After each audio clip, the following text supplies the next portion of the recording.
welcome to this week's episode of the Two Guys podcast. This episode is going to be dedicated to two Lions from our battalion, Rocco and Taggy, who lost their lives on Operate 12. Rest in peace, brothers. Enjoy the show.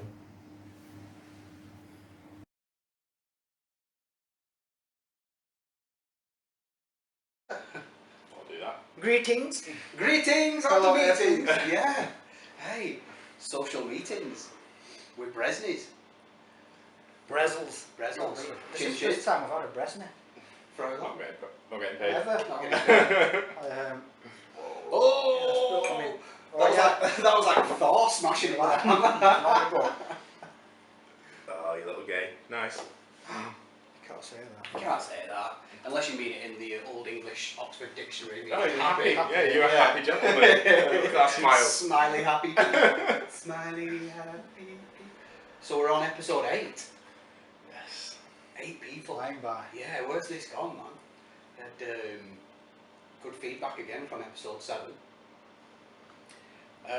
What like? Put you on the spot. Well, a lot of feedback, and Kieran Mio will give you a shout out, who's normally Mr. Miserable, was really happy. He gives some real grumpy positive. bastard, Yeah. isn't it? And he said he really enjoyed the fact we'd had guests coming on, Mm. and then we broke it up for people who've not been able to digest every episode Yeah.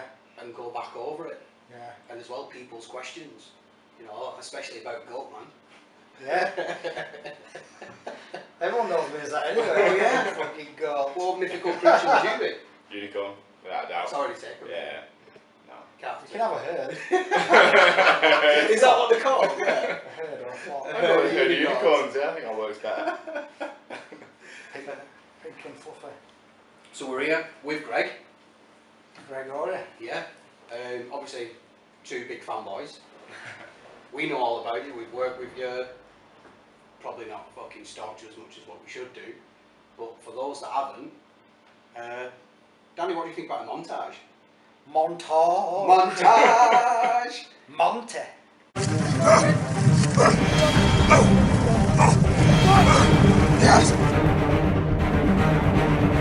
That's it, Greg.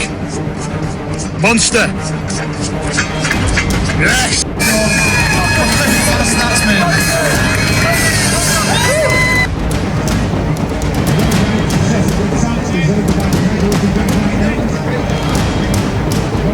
Go on, Greg! That's it. Don't share records, Greg. Don't share them. Go on!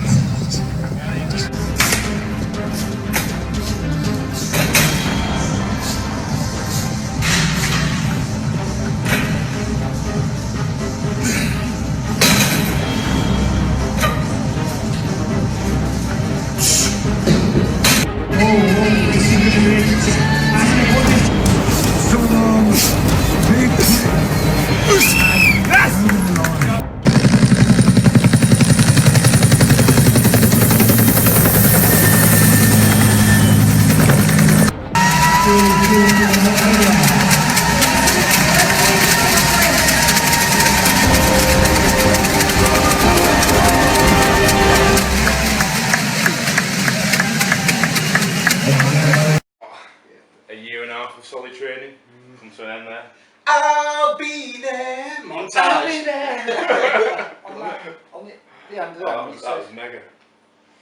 some people when they've done or they've trained so long for something, when they've done it, is it like an anticlimax?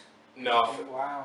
for the Invictus and for that, like obviously I'd gone through all the selection process, I got in the team, done all the training camps, and I was up every morning at 5 o'clock in the morning. I was in the gym for at least 2 hours on the rowing machine, treadmill, bike, and I absolutely beasted myself. And I'd said all along, even when I did that really cheesy interview on Good Morning Britain, like I had someone sat next to me going, I'm just there for the team experience, and that was what she wanted to get out of it, which was fine. And I was just like, no, I'm going there for medals.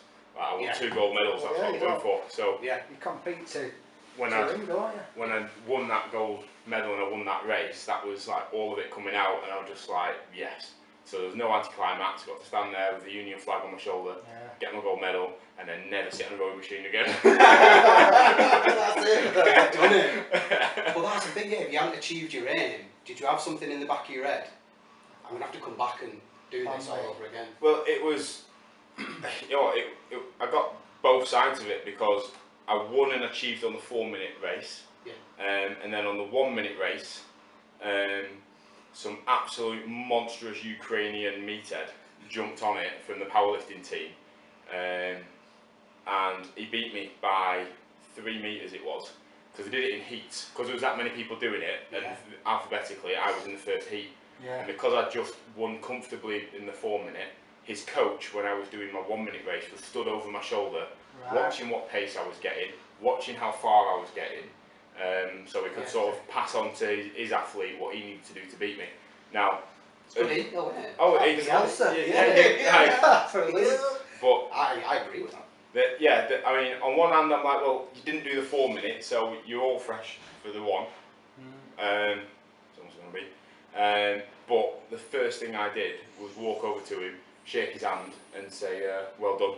Because the way I thought it was, I PB'd on my 1-minute, I collapsed off the rowing machine, and I thought, well, if I've given everything in my tank and everything I had in my body to get what I got, then what's he given to beat me by 3? Yeah. So that was my attitude. Yeah, So fair dues. I'm a firm believer that you compete to win, absolutely, but you've got to know how to lose as well. Yeah. So although I'd said I want 2 gold medals, and I failed in that respect because I got 1 gold, 1 silver, I will be the first person to go over, shake around and congratulate him for achieving and beating me. Yeah, if I put my body into ruin Yeah. and you beat me, Yeah.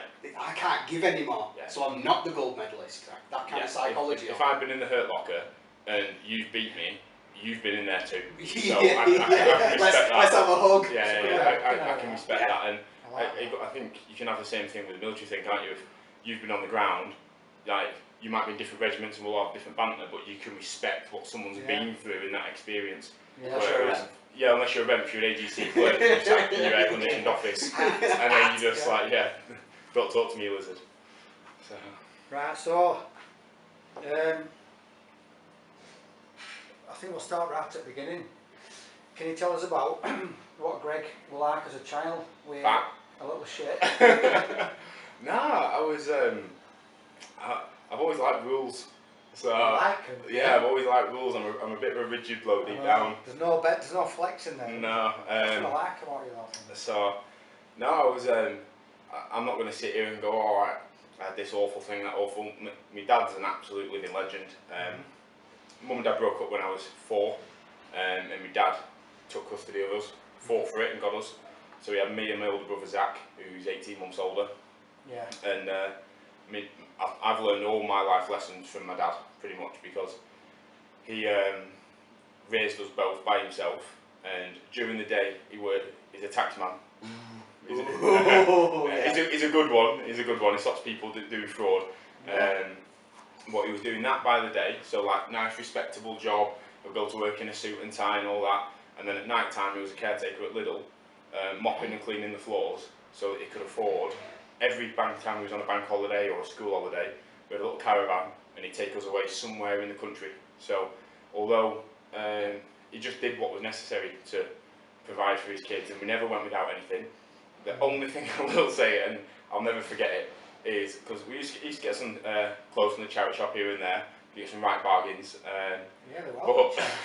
But my year 7 blazer was from a charity shop, and it should have been black with a black liner and my school badge. Mine was navy blue with a bright purple liner. It was just a generic blazer. It was a generic blazer that was navy blue, but with a bright purple liner. So I rock up day 1, and I'm just like, "Hi guys," and we're just like, "Ah!" What have you come out? It's like Nelson, isn't it? Yeah, so I had that for a full year rocking that blazer. So other than that, a scarring moment. I was with going my to say, dad. it's not stuck with you. No, yeah, it's not scarring me that. Yeah. Fair play. So, but other than that one moment, no, like he did what he needed to do, he provided, and we were Did you good. see your mum though? Occasion on and off, like that's a whole other story. But ultimately, like overall, not a big part of my life growing up, and now not a part at all. And this is one of the things that whenever, like, just jumping forward a little bit, but coming back from Afghan and stuff, and with what happened, and people go to me, oh, your mum must be so proud. I'm like, no, my dad must be so proud. I'm like, So people just people automatically assume think, that it's a single oh, mother no. raising the kids. And I'm like, no, I always like to put them right and go, no, my dad stepped up. He did what was necessary. So, no, he's definitely like one of my biggest influences and definitely like the person I've looked up to. So, Big up the dads. Big up. big up the dads. School, what were you, did you excel or did you just, Little known fact, when I left school in year 6, I got selected for gifted and talented summer school. Geek school, yeah! Where, what geographically were? So I grew up in Preston. Yeah. So we, the area where we grew up, the local high school to us, because at that time still it was catchment areas. Like where you lived, you had a choice out of 1 or 2 high schools. Both were naff. I won't name names, but we were awful. was that according to Ofsted or? Ofsted and just like everybody You knew. don't wanna go there. Yeah. You go there, you're going to go further down the road into Preston Prison. So my dad, Forward High School at the time was like the best school in Preston, and my dad fought tooth and nail to get my brother into there, saying because my brother's absolute mince, like he's a mince parrot, but he's good at sport, so that's what they blagged it with. They said, look, Yeah. like he might not be academically very bright, like he might be licking the windows a little bit, But we'll win your things. he'll win you things. Yeah. He'll get in the football team, he'll get on the athletics, and he'll win you things. And Forward had the mentality of winners win. Because I'll never forget. I mean, Not mentioning no names. Yeah, I know. when I think it was at primary school, and did a swimming gala. My brother did it, and he went out and he absolutely wiped the floor with everybody. And then, oh no, that was it. He was last, but the first 2 people they let go could barely swim, but they let them have a go. Just have a go. Just be in the team and have a go. Yeah. And I'm all for have a go at sport, but when it's competition, there's levels to competition. If you're at the Yeah, high level yeah. competition, you put out your team to win. So they put out these 2 people that struggled to tread water, let alone swim for 25 metres. And by the end of it, it was only my brother stood left on the block waiting to go. And he jumped in and he smashed it and he gave it max effort. And my dad was just like, yeah, no, we're not staying at a place that doesn't allow competitive competition. So he got him into Forward, and then that there by right gave me a ticket into Forward. Yeah, sibling. That got me in. So, Yeah. but yeah. There's not what, 18 months is not much between you then, is Oh. No, not Especially as kids. yeah. It's something like that. I wouldn't really. As kids, I wouldn't really say we was like super close brothers. We sort of like both did our own thing, and it was only really as we got older that we've got a lot closer, and now obviously we're really close. Did you have that competitive edge growing up though? Oh, we've always been competitive. Yeah. Absolutely, always been competitive. I mean, You're not 10 shades of shit out of each I wouldn't other. say that. Did you fight? yeah, we fought. Now, Fine. I'll hold my hands up. Like, he was my bigger brother, so I'll bang him out now, so stand by. I want to see this. Oh yeah! Fury age, eh? Who won? But I remember one time if you've got little brothers, you always like to push them, don't you, to the point where they snap, because it's hilarious. I do that with anybody. Yeah. So I remember one time, I can't remember, I think we were downstairs, we were fighting, and he was hitting me and he wouldn't get off me, and I just snapped, and he had this bamboo fishing rod, and I ran up to his room and I grabbed it, and it had a metal end on, and he hid in the bathroom from me, so I chased him out with a bamboo fishing rod, and I was just twatting the door to get in, and then my dad came on late and there's holes in the bathroom door, and I just, yeah, so You can imagine him. I've been working 2 jobs! Come on, with me, I was just fucking smashed up. Trying to kill each other. But, yeah, so. So how did you do GCSE wise and stuff? So you must have got into the same school as you. Yeah. So I went to Forwards. Like I said, just did all right. I was in like good sets, but this was probably where I made my first mistake, because I'm a firm believer that like you learn from your failures, and that my failures have led me on to doing like my best things. So I'm not afraid of failing and things. Absolutely. But because I'd done this gifted and talented geek school, summer school and stuff, and I arrogantly thought that natural ability would get me by. So I didn't study, Well, I didn't follow revise. through. Yeah. I was just like, I'll be right. Turns out it doesn't work. You're not right. Yeah, you have to revise a little bit. So whereas I probably You can't just know it. yeah. Apparently you don't just know algebra. So yeah. So whereas I probably should have got A stars and A's, I came out with my best grade was an A star for BTEC Performing Arts. Big up the drama. Yeah. But it was Shaka Khan. pretty much C's and D's when I came out. I got a C in maths, D and an E in English, C in science. So I was right on the cusp of. I got a couple, but some were just naff. Yeah. And I then had to go back and rectify that later on. Yeah, So same. Yeah. So that's you ended up with these grades. Did you have any kind of direction as you were getting to the latter years of high school, thinking, I know what I'm going to do, so maybe I don't have to do that study so hard? Did you have any direction? Yeah, I mean, my brother joined the army straight out of high school. So he went to Harrogate Foundation College when he was like 15 and a half, 16. He joined the Paras because he went in, did his barb test, and he could say that crayon's red, and that was green. Yeah, and the red one's tastier than the green one, so you can. So What's this? Infantry lad. do you want the maroon one or do you want the green one? Maroon. Okay, so yeah, you can be a parrot. So he'll be snapping at this. I can't wait. Sibling rivalry. So it doesn't stop. I love it, but it makes you better. We'll get him on. If he's up for it. Yeah, I mean you got a bit of a distance in Kabul at the minute, so We've got Skype. Yeah. So sorry, your direction. But yeah, so he'd gone there, and I was sort of stuck. Like internally, I've always liked doing things. I never wanted to be stuck behind a desk. I've always liked being hands-on with things. So the forces was appealing to me. Obviously, my brother's in there as well, so that was sort of like, he's telling me how amazing it is. But then on the flip side, like I think with my family, so like not my dad, but all the members of my family were expecting me, I think, to go on the college university level. Because I'd sort of had this thing where on paper I looked like I should have been going up the education thing.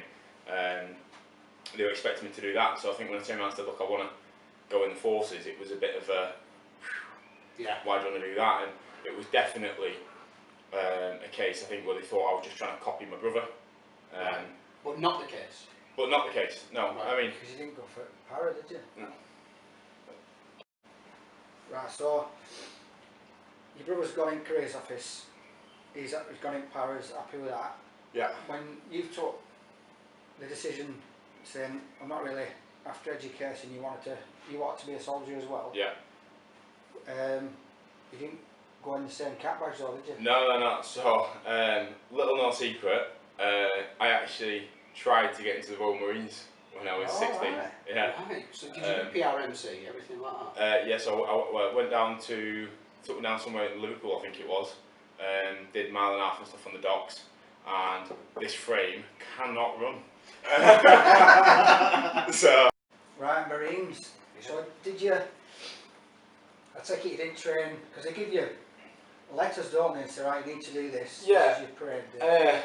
So, I mean, I was a fat kid until I was like 14. I was the big fat friend to everyone. Is that because of diet or just genetic? You've always been a Yeah, I'm a big lad, but I like my food. I don't shy away from it. I like my food. I still do to this Food day. is fuel. Yeah, food is fuel. So Missy's wondering where the 12 eggs went yesterday when I took them to work. She was like, she said to me this morning, she said, "Oh, did you leave eggs at work?" Yeah, I left them at work. So it was a physical element of it. Yeah, it was physical. I wasn't physically prepared enough for it. It's mad you should say that because at my initial thing, I did the barb test for the Marines in Manchester. Did you? Yeah, my dad took me. I was down the line, I'm going to be a Marine. Everything's all better in Marines and all that lot at first. And I did the Marine barb test. It's not the same as Army. No, they asked me. Yeah. At the time, even like armies, like you said, the cog turns this way, which way this go. No, this has like serious questions. Yeah. They just brought me in a room and said, "Have you ever heard of the army?" You're not going to be a We've wet heard of the RLC. You're a dry bloke, not a wet bloke. No. But yeah, like I said, for me, it was that whole thing of again of I didn't want to be seen to be copying my brother. So I didn't, my brother was in the army, all right. So I want to go and do something similar because I think what people don't appreciate sometimes is that because you're brothers, you're naturally going to have the same interests. Yeah. So my dad would always take us up to the Lake District. We spent a lot of our childhood outdoors, walking. We've got mountain biking. We do loads of like awesome stuff outdoors. So we all love them sort of things. So my brother, naturally being older, would get into something first. Yeah. And then I'd go, oh, that looks mega. Take me along and do it. I'd get into it as well. Yeah. Therefore, little brother's copying. Yeah. And that's continued all the way through my life. And it's only now, obviously, I've done all my strongman, done really well at it, and my brother's now getting into it. So he's copying me. So I'll give him his credit. To be fair, he's close to outlifting me. That's one question from me. Why, when you decided to go in the army, do your own thing and all that, why did you choose the wrong cap badge? Yeah, you've told me once, but I just couldn't understand. So how it went. So I failed to get in the Royal Marines. I obviously was never that serious about it because when I got knocked back that first time, I didn't give it a second thought. Like it wasn't a case of I failed. Oh, definitely, this is definitely what I want to do. I want to push forward. I think there was a bit of like a lull in battle. There was a space between. I can't really remember who, what, where, why, when, but there was a gap. And then I said, right, I'm going to go into the army, into the infantry. And I went, and before I could even choose cap badges, I had to go for my medical. And at my medical, they said I was too big. My BMI was too high at the time. So I said, come back when you're 18, because then you'll be classed as an adult. Your BMI allowance will be higher. Right. So I had to work for 2 years. So I worked in 8 Samuels as a jeweller. I was a lifeguard for a little bit. Hey, don't laugh. I was a fabulous jeweller. Eh? I'll be there. I sorted out in the jewellers. I sorted out men in engagement ring. So did that, and then went back when I was 18. So literally, turned 18 in November. Went to the recruiting office that week. Said, right, I'm 18 now. I'm an adult. Like I'm allowed to weigh more. So I went in and said, no, you're still too big. So I was like, oh, for fuck's sake. So they said, right, no, you're going to have to go for a medical appointment. So I went and I waited and I went in and I'll never forget this. I'd waited 2 years for this appointment. I went in and she said, right, just do me a favour, take the top off because I think she's going to do body fat percentage and all that to check.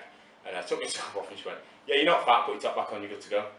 That was literally... My visual says. Yeah, that was literally it. Like, I mean, obviously now... I waited fucking 2 years. I waited 2 years for someone to look at me with my top off and say, yeah, you're not a fat bloke, you can go. And I didn't know whether to be snapped or happy. I went with the happy option, and then again, Fucking clicking your heels out straight. I'm not a fat bloke. So then, obviously, I had the choice out of 3 infantry regiments. So I had the choice out of Guards, Paras, or Duke of Lancs. Didn't want to go Paras because I'd spent my life at high school, because obviously I was in 2 years below my brother, being Zach's brother. So I didn't want to spend, people didn't know my name, they just knew, oh, you're Zach's brother. I didn't want to spend my career being Zach's brother. So I wanted to sort of blaze my own path. Well, another one that you'll find if you went to the same unit, you'd be like, say he was Zach Dunning's whatever, whatever the last 2 of your army number, you'd be like Dunning's or 2. Or 6, innit? Like that's what you find because we had it with Walshes, didn't we? 7-4. Yeah, well, to be fair, we had twins in our regiment, the Guscotts, and we had Fat Gus and Thin Gus. So obviously, Fat Gus didn't like it. Well, still to this day, like, but it doesn't help because the mum called them. Yeah, but check this out for first names. One's called Duran, the other one's called Duran.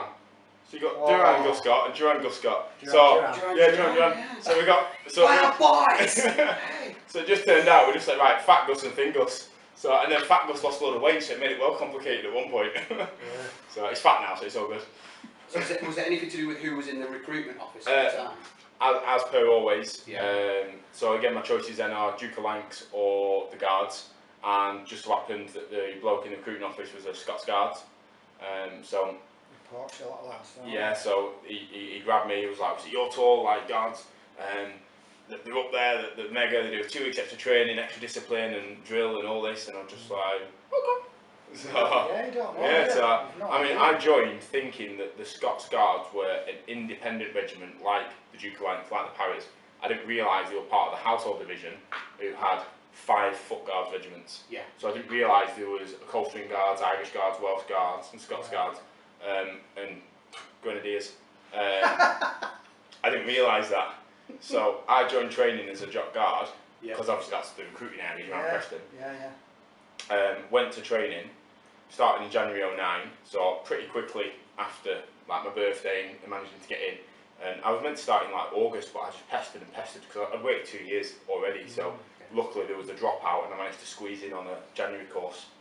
So I rocked up at training and I was like, hang on, there's 2 English regiments here, there's Coldstream Guards and Grenadier Guards. Like, one's like rough Northerners and one's like posh Southerners. I was like, it's obvious which one I want to go into. Yeah. So I tried to put my transfer in to go to Coldstream Guards, but the training centre Company Sergeant Major was a Jock Guard, so he was never allowing that to happen. He'd lose a cat badge. He'd lose a cat badge. So anyhow, luckily my platoon commander was Coldstreamer, so he wanted me to come across. Anyhow, he found out when the Company Sergeant Major was on leave, and in them 2 weeks he pushed my transfer through, because the commanding officer was an Irish Guard, so he didn't care. Yeah. He wasn't losing nor gaining, so he didn't care. Yeah. So it got pushed through, and then when the Company Sergeant Major came back, I got pulled into his office. I got a right briefing, and then my section commander. In all jest, it wasn't bullying back then at all, but we had an anti-English day. So anybody that was English just got beasted for an entire day because of me. Just because you are, yeah. Just because you're English. So yeah, it was adopt an encouraging position, and he gave us plenty of encouragement running up and down some hills. An extra PT session. Yeah, free fizz. So and that's how I ended up going into that. Well, did you? Because I know. Well, everyone only knows you're a winner. If you do something, you usually predominantly always smash it. So what? From being phase 1 crowbag to the finished trained infantry soldier, guardsman, how did you do training wise? Good. I mean, I really enjoyed it. It's one of them. I mean, it can lose its shine after time, obviously, but I mean, I always think if you don't like going and exercising, like pretending, because that's what it is, it's pretend soldiering. Worst case But scenario, isn't it's it? worst case scenario, but that's what you join the job to do, isn't it? No one thought they joined the job just to like play football all day. And here it be the divide. You're in the infantry, but I didn't even know what infantry meant, mate. I just got To be fair, mate, you're from Burnley, so you probably couldn't spell infantry. So I had to get guided to the police office. Inflammatory. I thought it was a pill I had to take. Sounds like is it a child? Infantry. Well, it was child soldiers. Yeah. Really? Yeah, that's where it comes from. All the send the youngsters in to get pebble dashed against the floor. Cannon fodder. Yeah. I enjoyed training. I was up for top crowbag. I said the one I wanted to get, because joining, I said, right, there's 2 things. Like, I really wanted to do Sniper Carder. Yeah. I know my physique is not built for sneaky, but it was something that like I really wanted to do. I was always like, again, that nice little homage. I went to Air Cadets when I was younger, and like I used to always love the shooting on there. Big up 341 City of Preston. So I said joining, like I really wanted to be Sniper Carder, so I wanted to get the Top Shot award, like Best Marksman award. Yeah. That's your PWT. Yeah. So yeah.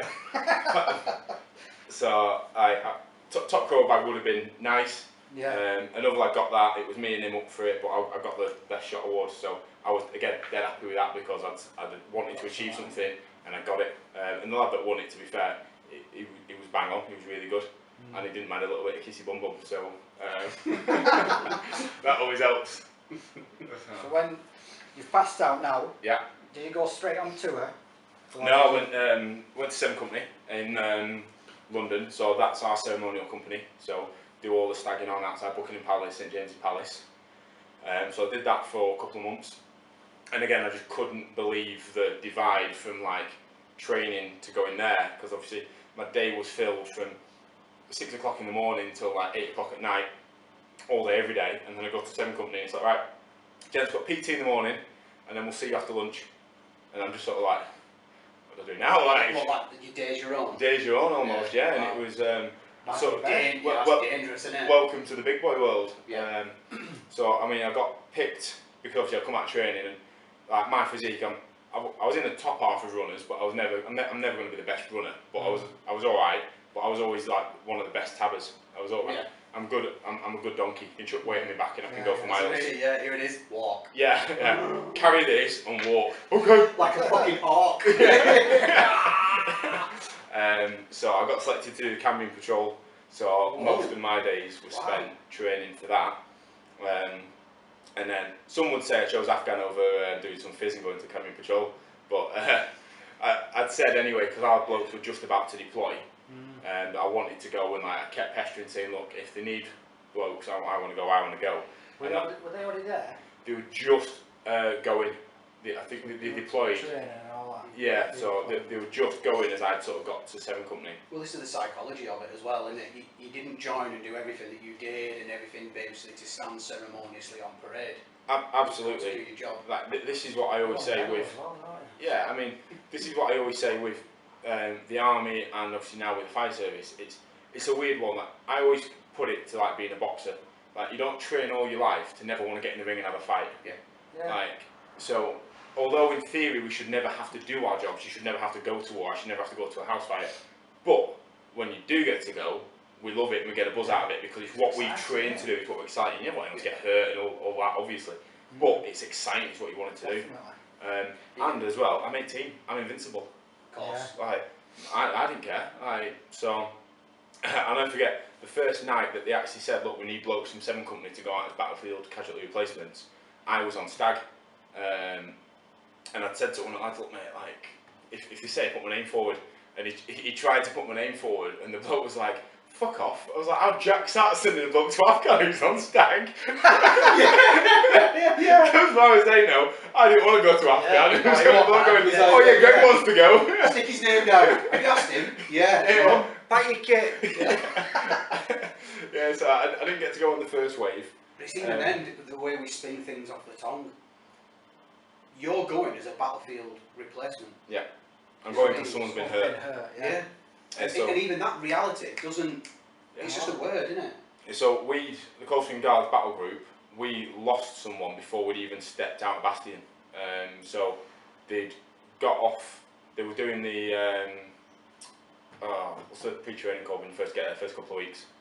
Acclimatisation training, yeah. And they'd gone to the ranges, and what they used to have an agreement with the locals was when they'd finished firing and obviously zeroing the weapons and stuff, the locals would come in and get the brass and go off and sell it. Right. Well, melt it down. Yeah, melt it down, and it was just sort of a like win-win for everybody. Well, that morning, the range hadn't been swept properly, and someone had laid an IED. So when one of our blokes had jumped off the wagon, no body armour, no weapon, because obviously it's in a safe zone. You're outside the wire, but you're still inside the safe area. I remember. He stepped straight on an IED, and obviously unfortunately passed, and a few lads got some injuries from that as well. So we'd already, that was sort of a like welcome to the real world sort of thing. Yeah, welcome to the sub. Yeah. So it was, that sort of set the tone for the tour really, for the regiment as a battle group. Which Herrick was it? 11, Herrick 11. So you were just before us. What year was that? 11, 2009. 10, or 9? 2009. 10, yeah. Yeah, because I joined training in January 09, passed out in August 09, went to Afghan end of October-ish 09, got blown up November 09, and then got discharged out of hospital December 09. I'd had a pretty busy Bit of a full-on year, that, isn't it? full-on year, yeah. That was a welcome to the army, big lad. Wow. So obviously you've cast across it then, so you've gone over, you've volunteered or voluntold. This actually is definitely a volunteer. Like this is one that I wanted to go. My brother had already done a tour, so again, you're copying your brother. But no, like I mean, this is what I want to do, and I want to go out and do my bit. And like everyone at the time, everyone joined because they wanted to do the bit. Yeah. It was all over the news. It was a massive thing, and everyone that joined the infantry, you knew you were joining, and there was a good chance you're going out and you wanted to go out. And most blokes, I don't know about your regiment, ours, did the tours, got that tick in the box, and then got out.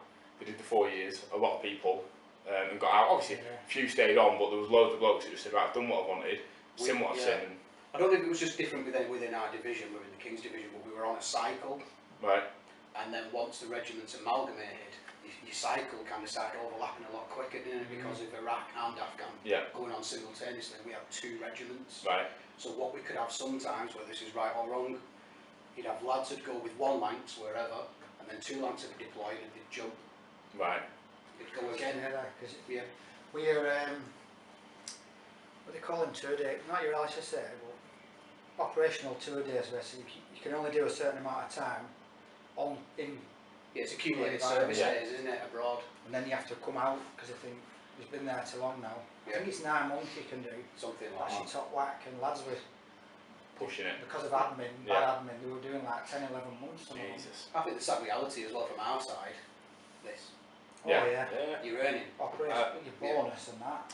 Well, yeah, so you got your first bonus like $2.5 grand on it, and then good old Tories said, oh yeah, well if we get in, we'll double the bonus. So they came in and they doubled the bonus for, luckily, I'm on my brother's tour, I think, he got the double, did 1 tour, and then they was like, yeah, back down to halving it again, so big up the Tories. Oh, so like you say, you volunteered, you've got yourself out there. Yeah. What was your first initial off the plane feelings? Or sorry, pre-deployment feelings? Were you just that confidence of youth? Yeah, confidence of youth. I mean, it was so weird because obviously I knew I was going out to blokes that had been doing pre-deployment training for like a couple of years building up to this tour. They'd already done a tour previous where they'd lost blokes as well a couple of years before that. Yeah.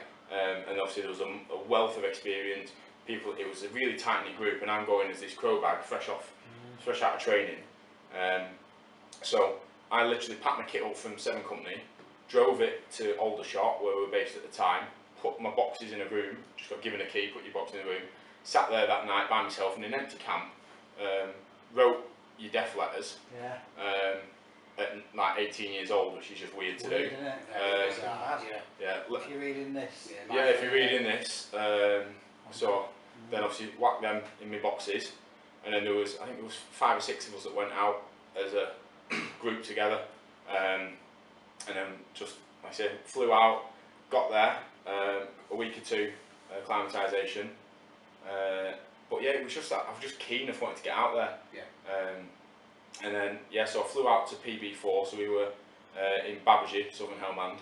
So at the time, if the troops were in an arrow formation, PB4 was right at the tip of that arrow. Where we were, it was just sort of surrounded, and every day was obviously contacts left, right and centre. The edge of the flat. Yeah, really was. Where we were, obviously we were tip of the arrowhead, and like I said, we were just getting contacts. It was just obviously, it was a very kinetic area.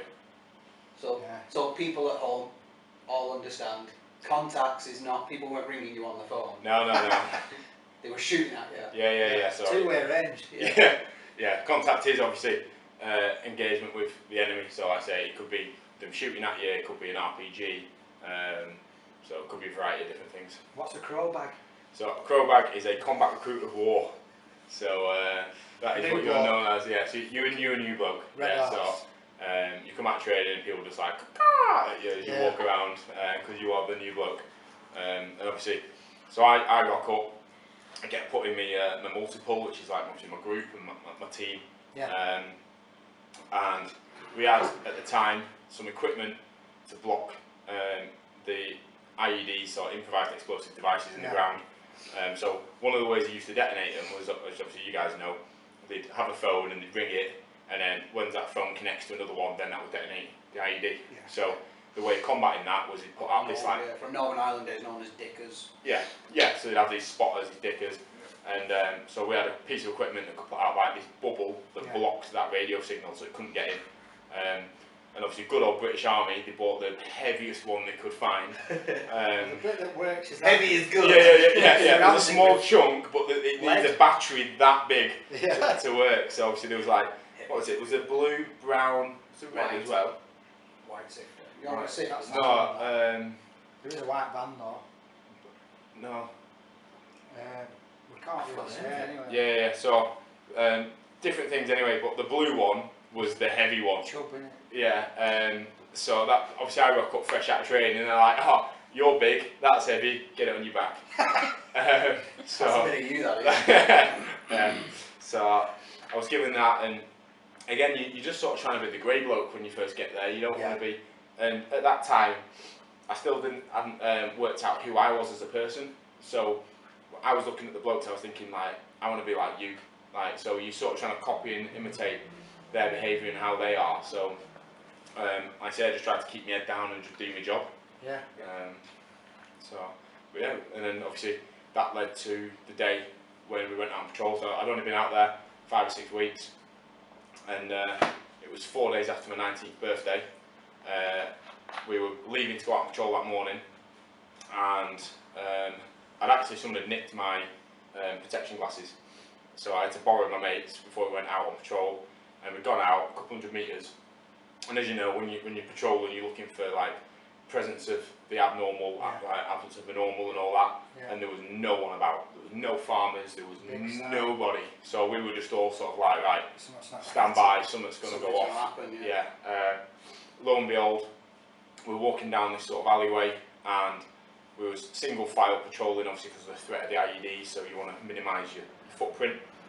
And a bloke called Ben Hilton, it was like 3 or 4 blokes in front of me, he stepped on an IED and lost his right leg below the knee. So at that point, obviously, everyone started taking a knee, and we start going through the drills. Yeah. Excuse me. So I get called up, go up and help patch him up, put him on a stretcher, and my platoon sergeant John Amer, he picks up the rear right of the stretcher, and I pick up the rear left. So pick up the stretcher, and then just as about to set off, John goes, no, put it down. So swap with me. So me and him swap sides. So he's now rear left, I'm now rear right. We set off, and we get no more than 2 metres, and then John steps on the second IED. And I knew it was John straight away, because I heard the bang, and like when you hear any loud noise and you instantly turn your head, that's what happened. The bang went off, I turned my head, and then the only bit of it I don't remember is the flying in the air bit. But the lad said, like, I'm a big old unit, and I was carrying this big old piece of equipment on my back, and got my weapon, my water, my ammunition, all this. So I weighed upwards to like 30 stone. Were you at gym pig on a while, yeah? Later on at the time, but on that day I just had my rifle with me. Yeah. And like I say, it sent me 20 foot up in the air, 30 foot outwards. So I landed, and the minute I landed, like I was back with it again. So I can only put it, I mean, luckily I've never been knocked out, but I imagine it's the same thing. You'll see the punch and you wake up on the floor. Deontay Wilder, Tyson Fury. Yeah. So landed, obviously dust absolutely everywhere, so you couldn't see your hand in front of your face or anything. Just absolute sheer agony coming from my left leg. I knew where the blast was. Like I say, I'd heard it, I turned my head, I knew it had John had stepped on it. So I thought my left leg was gone. So obviously a few colourful words were like sort of on there going like, ah! And then the dust settled a little bit, and I had the glasses that I had to borrow off my mate. I had rocks embedded in them, with skin and blood all over them, so I had to get rid of them. So again, like, I'm a firm believer everything happens for a reason. So glad that I hadn't borrowed them glasses and didn't just go, oh, it'd be right, because if I'd have done that, I wouldn't have my eyesight right now. Yeah. So I was very lucky in that regard as well. That's something I quite often sort of forget and overlook. But dust settles, I look down and I just sort of count my feet, and I just go 1, 2, and I'm like, oh my god, thank god. Obviously third check then is, yeah, we're good. And then I look up, and we had 2 medics with us. So obviously they naturally go to the most severely injured. Yeah, so quiet ones, aren't yeah, so John had it had taken both of John's legs right up to his waist, and Ben, who'd originally got blown up, he'd lost his right leg below the knee, now lost both his legs above the knee. So what happened with the blast come through the stretcher? Yeah, it just blasted. Yeah. I mean, you know what the stretchers are like, they're not exactly the most. Yeah, they go up in a V, and on my leg, I mean, it's faded now over time, but I had a perfectly straight line of where the frag went, where you could see the blast of the V up my leg with this like the splatter of rocks. So I'm obviously just like going, fuck, at my leg, and I look up and one of the blokes just looks at me and goes, Greg, like self-help, you're going to have to self-help, because obviously the medics are busy. And at that point, it sounds really like cliched and cheesy, but your training kicks in. So obviously you do a lot, you practice scenarios over and over again, so you know what to do. And the minute that he said like Greg self-help, it sort of went from like sort of the shock of the situation to right, switch on now. What do you need to do? First things first. It's that receiving of an order. Yeah. It's that programming, isn't it? That's why I say the training takes help. It's keywords, almost like trigger words, if you like. Absolutely. And at the time, our standard operating procedure was that in your left trouser leg pocket, you'd have a tourniquet, you'd have a first field dressing, which is a bandage that you can strap around your leg. So I went straight for there to grab my bandage.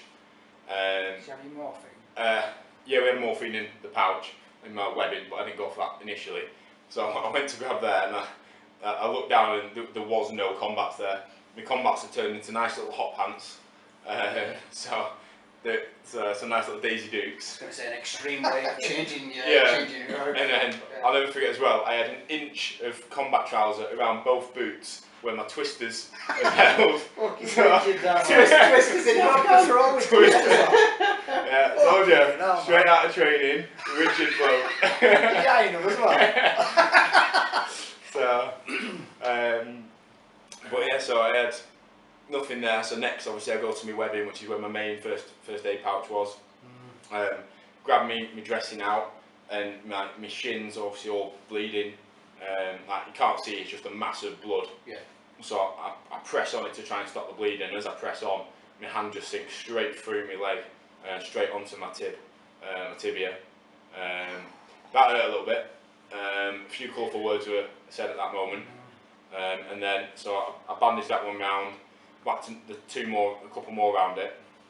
And then I had a few holes, big holes in that leg as well as the main one. And in my right leg, I had 3 rocks that were embedded into my leg, the size of an iPhone. So I had one in the side of my calf, one in the back of my hamstring, and I think the second one was on the other side of my calf. And obviously, these ones you've got to keep them in, because obviously if they're hitting an artery, it's acting as a plug. So if you pull that plug out, you're going to bleed out. So you've got to keep that rock in there. So I had to bandage around those best I could to try and keep them in place. And so I managed to do all that myself. And one of the lads came over to help me out, and he was going to jab me with the morphine. And it was the only thing that someone else did for me was give me the morphine. And so if I'd been blown up in this leg with a big hole and loads of blood shooting out of that leg, which leg would you put the morphine in? Opposite. Yeah. So No. leak out. Not this bloke. No. Straight out on This the bloke end. went jab, poof. So There's your morphine on the floor. yeah. Anyway, it was Why is it still hurting? was nil pois. What a fucking idiot. So Well, you're probably panicking now, to be fair. it was an extreme situation, so I certainly don't hold it against him. It was just funny afterwards. Not funny at the time when I'm in absolute turbo. Okay, it's not, if you like, a normal existence for a bunch of 18-year-olds, is it? No, not when I think my mates are at college and uni and stuff and just going out on like. Freshers week and all yeah. that lot. Yeah. So. What did you do? Oh, self-helping.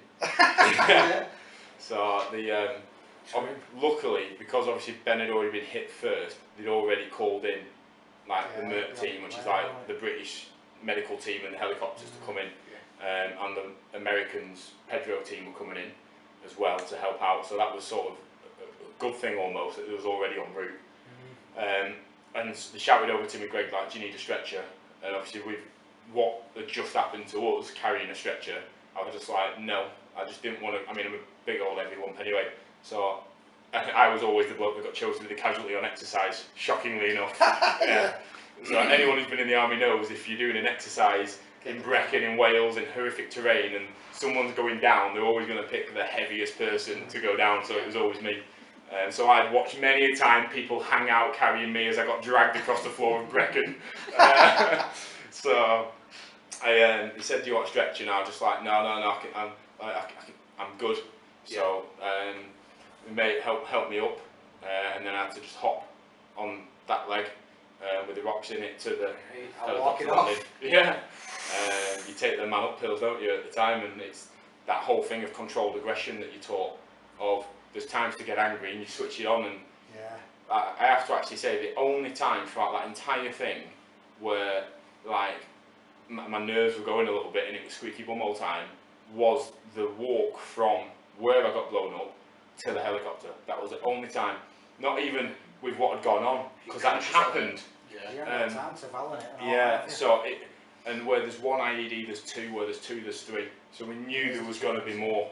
So my only thought was when I was hopping to that HLS and it was good 20-30 metres away, it was just please don't be a third one, please don't be a third one. And then we got there, we was getting contacted at the time, so we were getting shot at. Yeah. So blokes were trying to dig in with their eyeballs, and the MERT team aren't wanting to land until the contact's won. So and then, but You're luckily, in catch-22, aren't you? We need you here for our help, and Yeah. they're saying, well, you make that problem go away, and we'll come and help you. yeah. So luckily the Americans are awesome. They just don't care. They'll land anyway. Yeah. So I watched John get put onto the Pedro with the Americans, and he didn't look in a good way when he went on.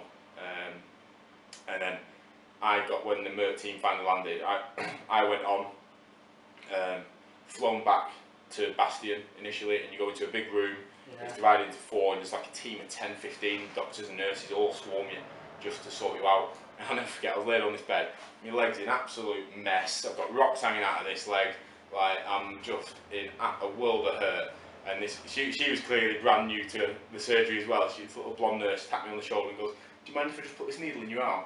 I was like, no. Sticking me fucking eyeball. Yeah. Help me. Yeah, I think you're good. So they gave me ketamine. So when they give me that, like all of a sudden my life just turned into I was in a happy place then. Did you go in a hole? I was in a happy place, yeah. So Put some donk on, yeah. So that obviously they knocked me out, defragged, took out loads of rocks and stuff initially to just sort of stabilise everything, and then I came to in like one of the ward area bits, and I just remember a padre or an army vicar came and spoke to me, and he just said, "Look, like John didn't make it." And that hit me. I mean, not for two reasons. One, because I knew at home he'd left a young daughter and a wife, but also I had swapped places with him, so I was like, that should have been me. Because although obviously like I've got my dad and my brother and stuff, like I didn't have them family ties. I didn't have a daughter, I didn't have a wife. So I still to this day believe it should have been me in that spot, but obviously the padre turned around to me and he literally just said to me, "Look, if it's not your time, it's not your time." And that sort of like rationalised it for me, and then that's how I've sort of like put it in a box and like thought about that process. And I'm still a firm believer if it's not your time, it's not your time. Like there's obviously people that have massive car crashes or and walk away from them, and then you've got like people like Fabrice Mwamba fit as a fiddle, and they'll have a heart attack in the middle of a football pitch prime of his life. So I'm a firm believer in that, and he gave me some like it was like a soldier's prayer and another card, and I actually still have them in my wallet to this day, like 10 years later. They still go everywhere with me, and so they flew me back. And one thing I will say, the treatment I got was absolutely sensational. Like, So that's they flew you back from Bastion back to the UK. Back to Birmingham, yeah. So Camp Bastion at the time was the best trauma hospital in the world. Doctors were fighting to get out there for experience, because I mean, even if you work in a Manchester hospital, how often do you deal with a blast injury? It's very rare. Very rare. Even gunshot wounds are few and far between. Whereas there, it's every day, so they got very good at them.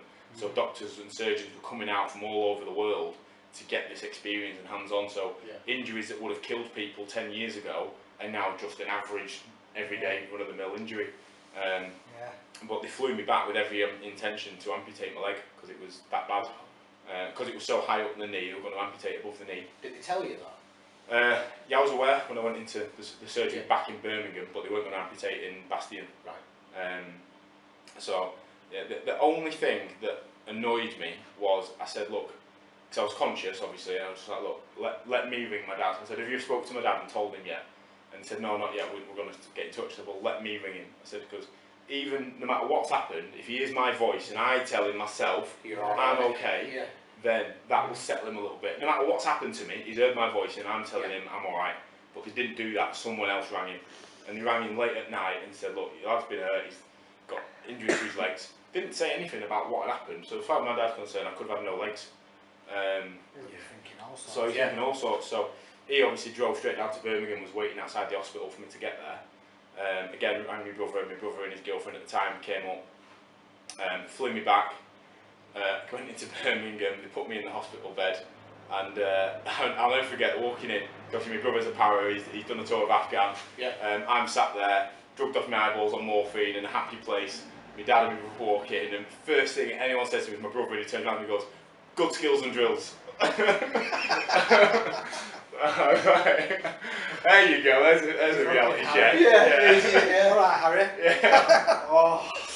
So, yeah, pretty much. Sometimes making light of something like that does help.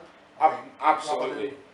Do always me, which a lot of people do, because it's the only. You saw it so much in the hospital. There was two very different mentalities. There was right, shit happens, let's crack on, and then there was the oh poor me. Now, some injuries absolutely go oh poor me, and you're entitled. If you've lost a couple of limbs or something, like that's life changing stuff. Yes, you're on the ward. So the way the ward's split up is it's in different sections, and the more severe go down to the bottom end, and obviously the less severe go like bay 5 or whatever it was, 5 or 6. I was just towards the sort of end, and yeah, I was there for 4 weeks. And initially, like I say, they were going to amputate, and I went into that surgery fully expecting like to come out of it like diffy or minus one leg. Right. But when I was in, Colonel Jeffries, he looked at it and thought, you know what, I think I can do something here. So he cut half of my right calf muscle off, slapped it on there, attached it all, and then took a skin graft, and then stapled it all around, and then, like I said, managed to save it. But I was for about 2 weeks I was complaining that my knee was really aching me and like it was killing me. And they said, oh no, it'll just be this, it'll just be that. And 2 weeks later they found out that I actually had a broken knee. So they went back in, and then obviously chucked a few rather large screws in there to hold it together, which obviously is still in there now. But the cure during that time was second to none. So, honestly, from point of injury right through even to now, I will not fault the armed forces or the army in any way, shape or form for the care of me and the treatment I've got. It's been world class. They provided everything, and So we know that's not the case years gone by. We know that, but I think you've got to give credit where credit's due. They've obviously learned from that, and unfortunately you'll speak to people that got injured in Northern Ireland and stuff, and they'll have had horrific treatment. But I think anyone in the past 10-15 years, if you say you haven't had the best care, there'll always be someone who slips through the cracks. Yeah. But for the vast majority, it was unbelievable. So, yeah, when I was in hospital, I was actually there for 4 weeks. That's where I had the pleasure of meeting a lady called Kath the Cake Lady. Honestly, she is. Scarf. Right, Kath. Honestly, she is the most genuinely nice person I've ever met in my life, and the most selfless. So she's in her 50s, and just in about August that year, in 2009, she decided she wanted to do something, and she made some cakes for the lads in Birmingham because she lives there. So she brought them into the ward. Well, she realised that the blokes liked it, so she carried on doing it. Anyhow, she rocks up in this Union Jack printed dress with a trolley and a crutch covered in tinsel, like with Union flags all over her cart. And she is just a bag of morale. And she's walking down, and obviously she's got all these homemade cakes, vanilla slices, Victoria sponge, all that. And she's going round, and each lad's saying, oh, can I have a butterfly cake? Can I have one slice of Victoria? Can I have this? And she comes to me, and I'm like, give me it all. So Give me the lot. Yeah, so she gave me like 5 slices of cake, a couple of cupcakes, and by the time she'd gone down to the bottom ward and come back, I'd scoffed it. So she gave me a load more. So then obviously we hit it off like because. Well, there's nothing I couldn't imagine. We've got a cake maker at our house. Somebody who enjoys what you've done and what you've fed, Makes her feel good Oh, inside, doesn't it? Yeah, and Yeah. like, I mean, she's turned it into a charity now, Cakes for Casualties, and she's gone all over the world. She still does it now. She goes down to Headley Court, which is like the military rehabilitation centre. She goes to wherever the Royal Marines go when they like get seasick and stuff. And It's give her a purpose, isn't it? but honestly, like she good says, for it's her. she actually managed. She even got a garden done on that Alan Titchmarsh Lovely Garden this year. So it's all been renovated for, and they put like a kitchen in it there for us. Like, honestly, you've never met a more selfless person, and it's not just like the cakes; it's the morale. Yeah. Like you're chatting to her, and Brings, isn't it? yeah, it's just Yeah. a nice, friendly thing, and it just brings you up a bit when you're down. And when, I mean, jumping forward, when I did the Invictus Games, she went out with the first Invictus Games, and I took her as one of my friends and family on when I went to Canada, because I know how much it meant to her and the blokes Yeah. to be out there. So yeah, so she was a little bag of morale. And then I got discharged New Year's Eve in my wheelchair.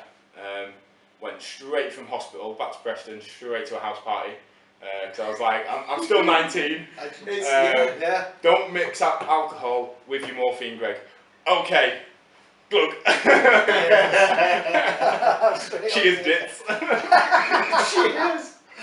That must have been some fucking eye.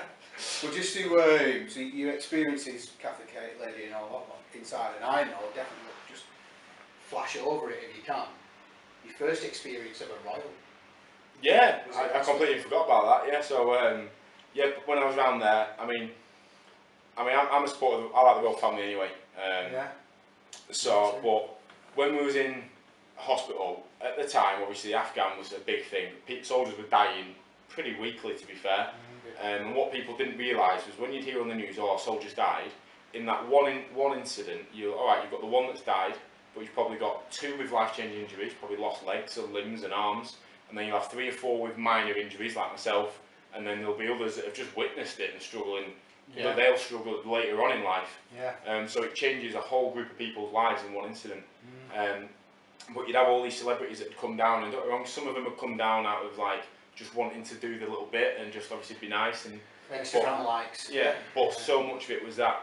I mean, he's an absolute legend. But Mike Tyson came down prior to me being in there. But when he came down with an entourage of photographers, all the magazines, everyone. So it was a look at me, look how awesome I am. Like, I'm a kind, caring bloke, and they didn't.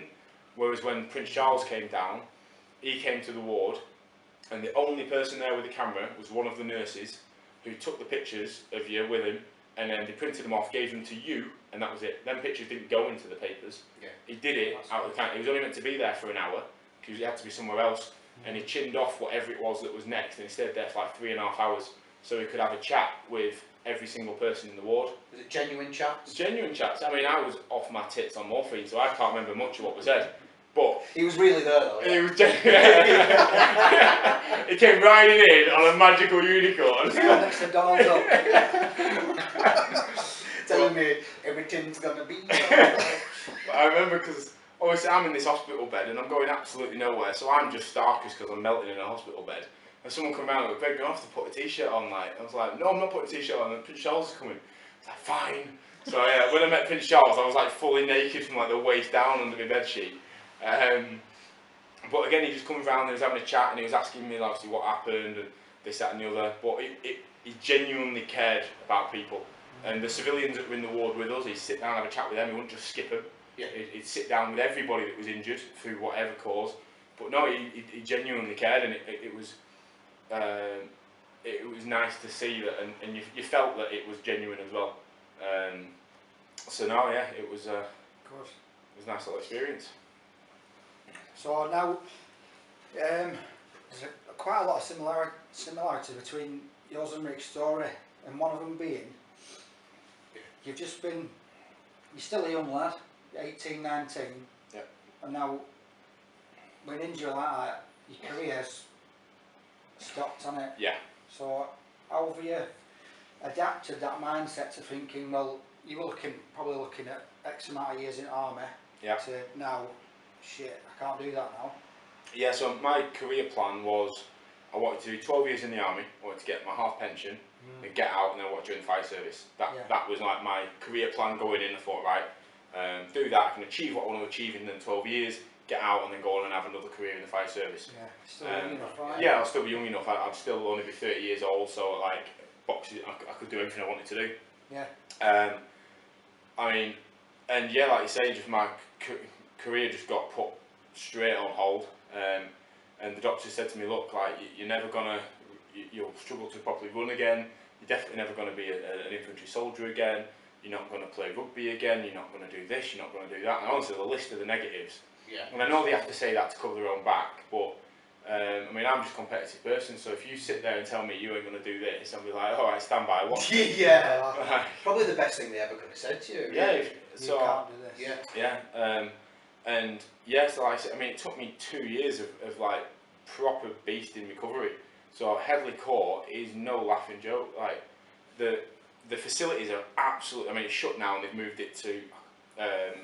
And there's another place. I can't remember. I've not been out there. So, but Headley Court was outstanding. The facilities that they had, but it was a right beasting. They were there getting you up at like half 6 in the morning, and then it's just basically phys and physical work and rehab all day long to get you healthy. Yeah. But I mean, I was in a wheelchair for 4 months. I was on crutches for like another 6 months. Then I had a walking stick for like another. I probably needed the walking stick for about 6 months, but I quickly worked out that if I had a walking stick in my hand when I was walking around camp, I didn't have to salute any officers. So I had the walking stick for probably about 6 months longer than I actually needed it. But it was just an absolute gift. Unit, you went back to unit. So I had and then like I say, I didn't like first time I ran was like 18 months later, and it was on a treadmill that puts you in a bubble. You put in these like spandex cycling shorts, Yeah. and you zipped into the treadmill and it fills it with air, so you can run on like 5% of your body weight. Right. And I'll never forget that feeling. It was like I felt like Forrest Gump when the braces were coming off. I was just like, yeah, and I was just running, and I was like, Tongue out and everything. yeah. But no, it was amazing, and then I just upped that and I kept working hard, and then eventually I got to the point where I got myself, I passed the 8 mile tab and I passed a 1.5 mile run, and I got myself signed off Really? to be back infantry fit again. Wow. After being told. After being told his Never career's gonna done. happen. Yeah. Wow. So, but in that time, I always say I had 2 military careers. I had pre-recruitment, when I went on the recruiting team, and I had post. So after I got injured, I was still in the battalion for the 2 years that I got during my rehab. Yeah. And when I went back, because you got to think, I was straight out of training. I didn't really get to know like many people in Very 7 cool. Company. I went straight out to Afghan. I'd only been with the blokes 5 or 6 weeks, and then I got blown up. Like when you get blown up, they send your ZAP number, which is Yeah. first few letters of your name and your last 4 your service number, Yeah. over the radio to let people know who's been injured. No one knew who I was. They sent my ZAP number across and didn't know who'd been blown up. Probably going, but no, we don't have anyone of that name. Yeah, Should be Not one of so- ours. yeah. So I go back, and obviously I've swapped places with John, and there was very much this, I felt like, it might not have, the blokes might say otherwise, but I felt like I wasn't welcome to that party. Like I didn't feel a part of that party. I think I felt guilty. Yeah, which Back and they were like a bit funny with you. Yeah, so it was, and like I say, it's not slating the blokes, probably a lot of it might have been in my head, but I was a great man. I remember I had the SJAR report off my platoon commander, which is like your yearly report saying Yeah. how you perform in Yeah. the group. And it's the only one I ever had in my career that was just like, he just said to me, he said, "You're the great man." He said, "I know nothing about you." He was like, "You don't say anything, you don't do anything." But it was because like I just That's didn't good. feel I know you're well. saying it like it's a bad thing. Yeah, I just didn't feel welcome as part of the team. No one wanted to like sort of speak to me or something. I think because the thing with John was he was a massive character, well loved, well respected. I was part of 1 company, and we had 3 platoon sergeants, and all 3 of them were really good friends, and they were men, like Yeah. they were giant men, both physically and You've had characters. other experiences together. Absolutely, all these have gone through training together, and obviously, like, I'm this fresh out of training person who swapped sides with him, and I think it was I was a reminder almost of what could have been and what happened. So I certainly didn't feel welcome, and I didn't enjoy my time in the regiment up until that point. That's sad, that. And then I got offered, whilst I was still on my recovery journey, like I was out in my wheelchair and stuff, said, do you want to go on the recruiting team for 2 years? And I was like, yeah, sweet. So they sent me to Batley near Leeds. Oh yeah. And I was on the Army recruiting team, and our job was we'd take Army look at life courses for a week, so we could take groups of kids out and do military skills and stuff with them. And that was where I found my love for like teaching other people and teaching kids. Yeah. We'd do like weekend like fairs and stuff. We had like big inflatables and stuff that we take, and I absolutely loved it. Like that were the best 2 years of my Army career. Passing a bit of knowledge on as well. isn't Yeah, it? you're passing it on, but also like just how you got like.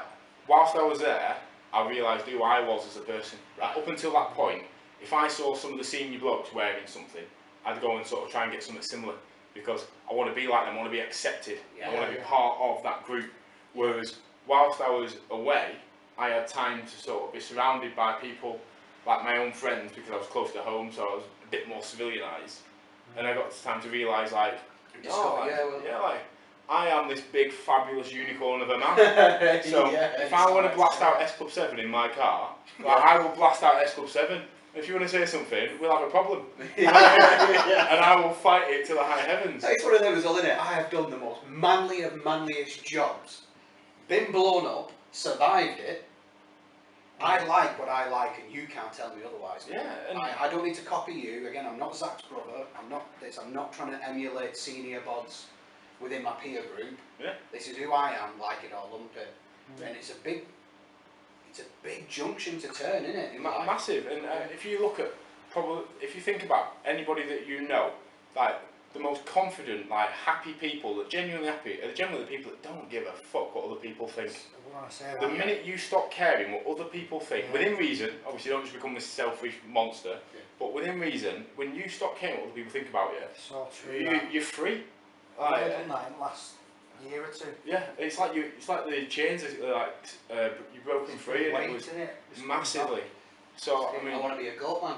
yeah, want to be a you're goat going, man. Whatever the fuck I want. Yeah. As long as you you're not hurting anybody. cause any and harm you- yeah, to nobody, you can just do what you fucking want. yeah, and It's mega.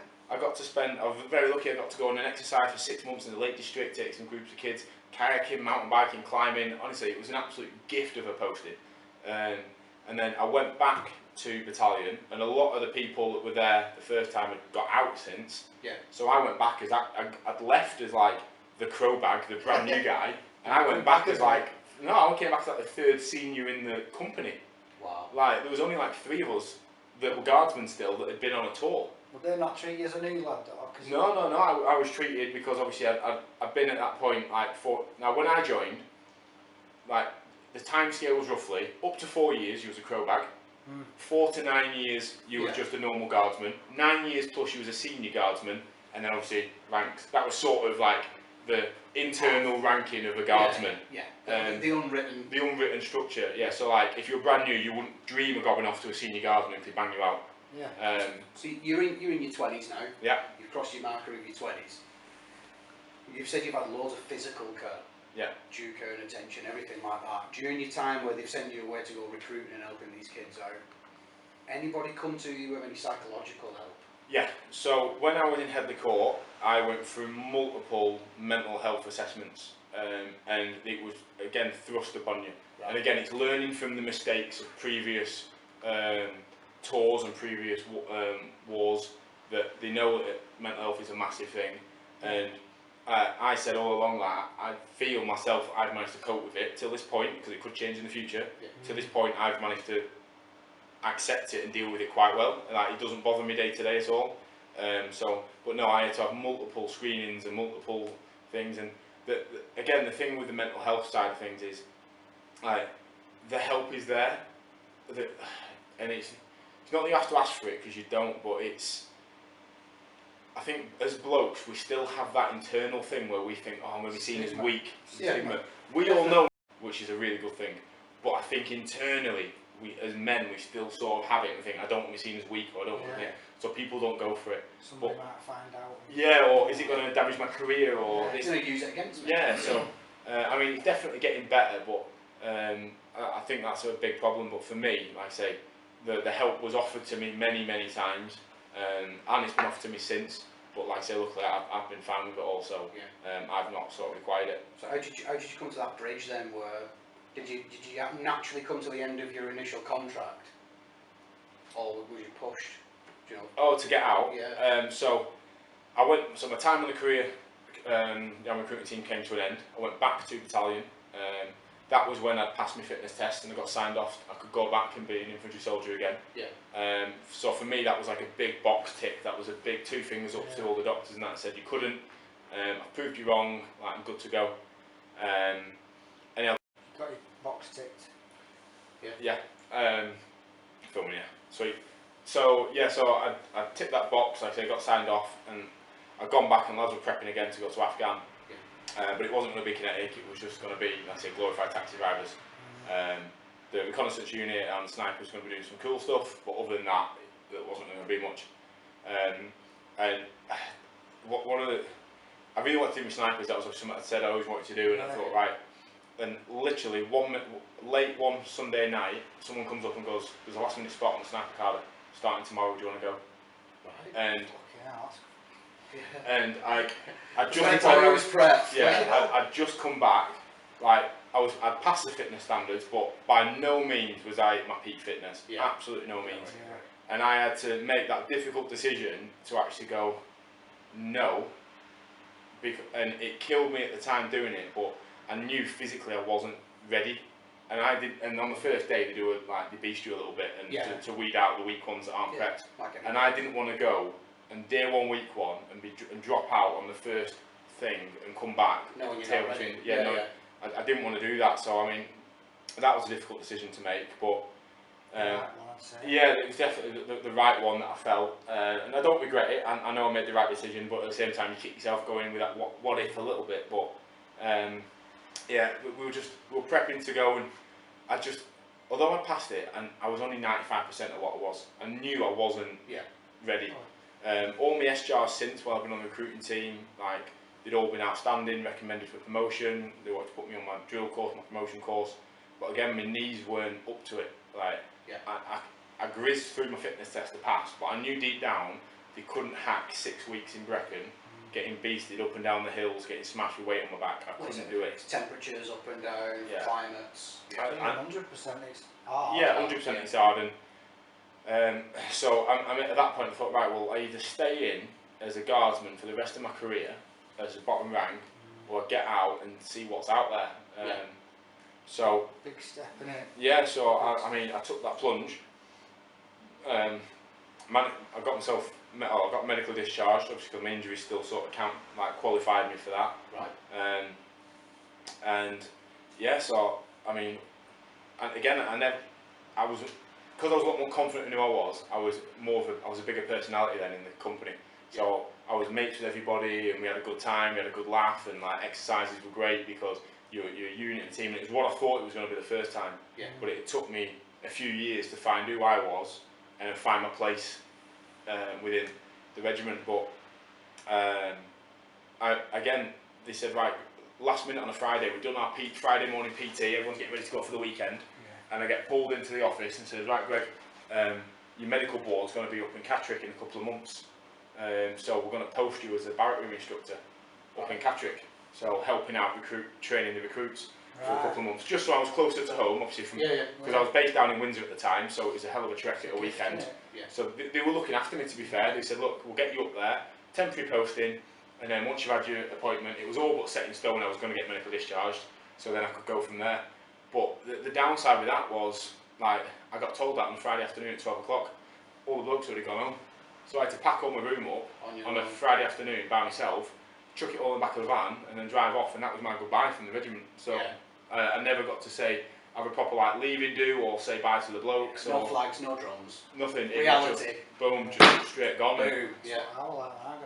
And so I went to Catterick, and when I was there, like I say, again, I was helping out on the teaching, helping with the recruits for a couple of months, and then had the medical board and got out. And again, it was one day I went into the appointment, and I was a soldier, and they said, right, you're medically discharged, unfit for service. And that afternoon you hand all your kit in, because from that point there you're not fit for military service, you're not insured. So you are out of the army there and then. Can't touch out. No, so I literally handed all my kit in, drove home, and that was me gone. Like I say, no bells and whistles or nothing. How was that feeling? Just I mean, on the day, excitement, and because nothing's guaranteed with your medical boards, because basically the medical board would determine whether I got like my injury pension, and whether they deem me if I could get out or not. And obviously at that point I'd set in my head that right, I wanted out. So when I got the answer that I wanted, obviously I was dead happy and I was like in winner. But it was also that like, wow, like yeah, this is it now. this is real. Yeah, taking. Had you done any planning? This is maybe the career path I want to You take. get resettlement and that. No, yeah, and I got resettlement, and again, I have another little bugbear with sometimes people when they get out of the forces, because if you've done over 4 years, you get your resettlement package, don't you? Yeah. So if you want to get trained up in something, the army will pay to get you trained up. Yeah. So if you want to be an electrician, they'll pay you to be an electrician to get qualified. If you want to be a gas man, same thing. If you want to go into private security, they'll get you all your tickets and your cards that you need to do it. Yeah. So for me, sometimes when people get out of the forces and go, oh, the army left me with nothing. Well, did you do the courses? Did you apply for it? Did you take what was offered? Because someone can only extend knowledge branch so many times. Yeah. And if someone keeps saying no, Or do you just do shit this? yeah, shit this, I'm getting out. And you still get LCAS. Yeah. I'm using mine now for you. Yeah, well, that's it. So I use mine. So you got, is it like £3 grand or something you got? You got £1 a year, I think it was, Yeah. for like 3 years or something. Yeah. But if you went to university, they would top that up to whatever your degree was. So I was chatting with my wife, well, obviously now my wife, my girlfriend at the time, and we said, look, I was struggling with what to do, and she said, well, you love help teaching people, why don't you like look at being a PE teacher? Yeah. And I was Transition, something that you found enjoyable Yeah. through. Yeah. So it was a great idea. So I applied for uni by myself, got in, and then found out about this opportunity with the army, and basically the army paid for my entire uni degree for me. Wow. They paid £27,000 worth of fees for me for free. Yeah. Like, so again, when I I missed a trick here. Yeah. What's going on? yeah, How? because they knew I'd get through it, mate. That's why.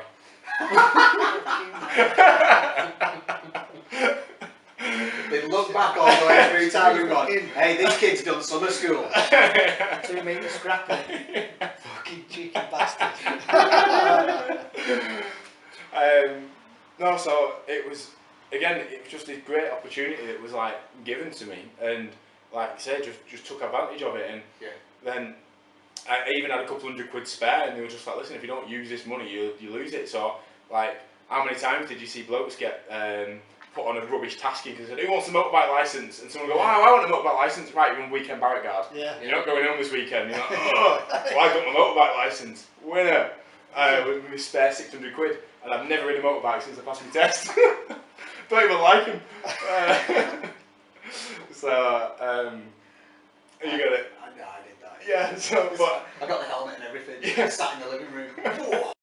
Yeah, so obviously they paid for that for me, and again I was glad with that because obviously I was older when I was doing it, but I couldn't get on there initially, and this is where like I had to rectify my very first big like fuck up, which was not working off my GCSEs, Yeah. because you need So C's coming and back above now, to yeah. get in, yeah. So Yeah. I had to go and do a 10-week English course to get my GCSE C.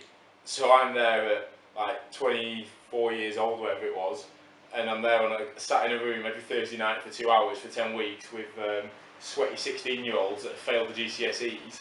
Doing the same. Doing the same thing, and then I'm sat in a exam hall again, like on this minuscule table, like just sort of writing.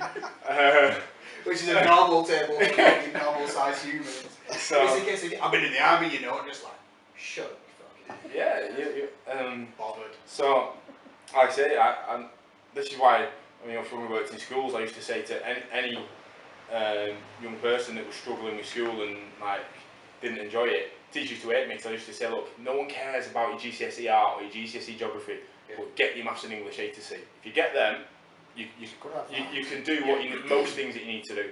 Like the big boy world doesn't care what you got in geography, No. but they care what your maths and English. You need them. So I managed to get that, rectify that mistake, and then obviously I got into uni, and we're doing it. It was that competitive edge again. Like I wanted to be the best. Right.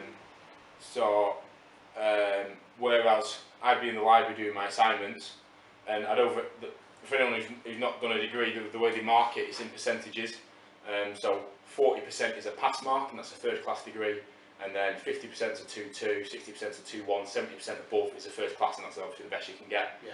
So I'd say, right, I want to get a first class degree, and I'd be sat in the library, and I'd overhear some young lads going, oh yeah, I'm well happy, I got 41% I passed, and I'm just thinking, like, I'd take someone with an A-star GCSE over that, mate. Like, less than half. yeah, if you're getting less than half marks, What year like, is this?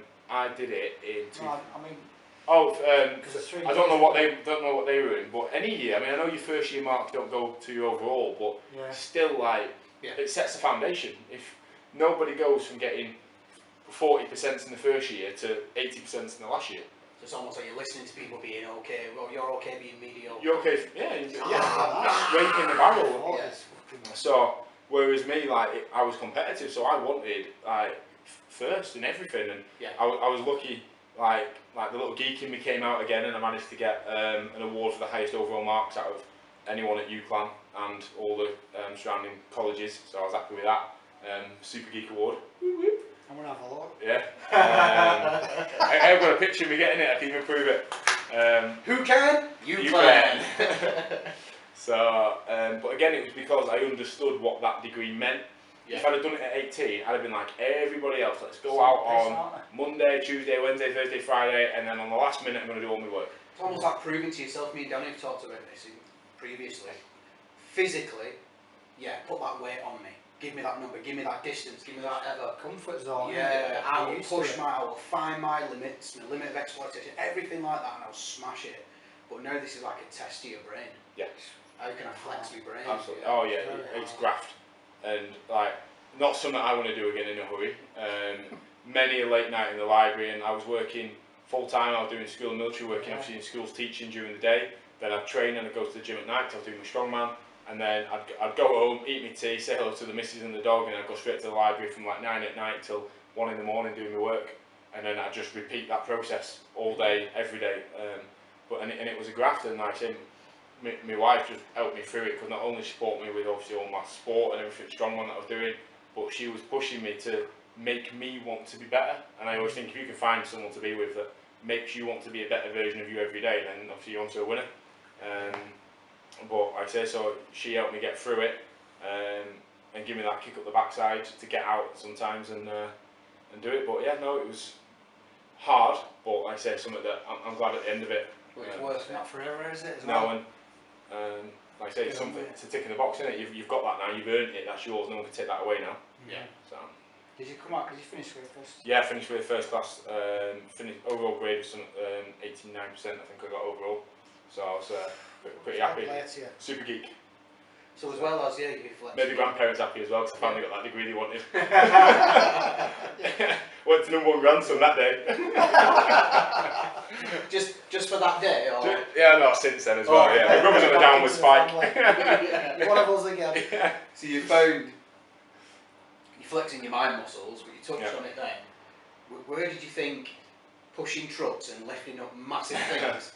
This is the day I want to do that. I'm doing that dressed as Elsa. Yeah. Yeah, Mega. so, I mean, I've always loved my training. I've always loved the gym, and one of my best friends, he's a PT now, but we trained together when I come out of the army, and we were training at the gym, and I just noticed that I was stronger than most people, and I was at a big bodybuilding gym as well, and Yeah. obviously a lot of the people at that gym were on additional supplements, and I wasn't, and I was still beating them, and I thought, well, there's something here.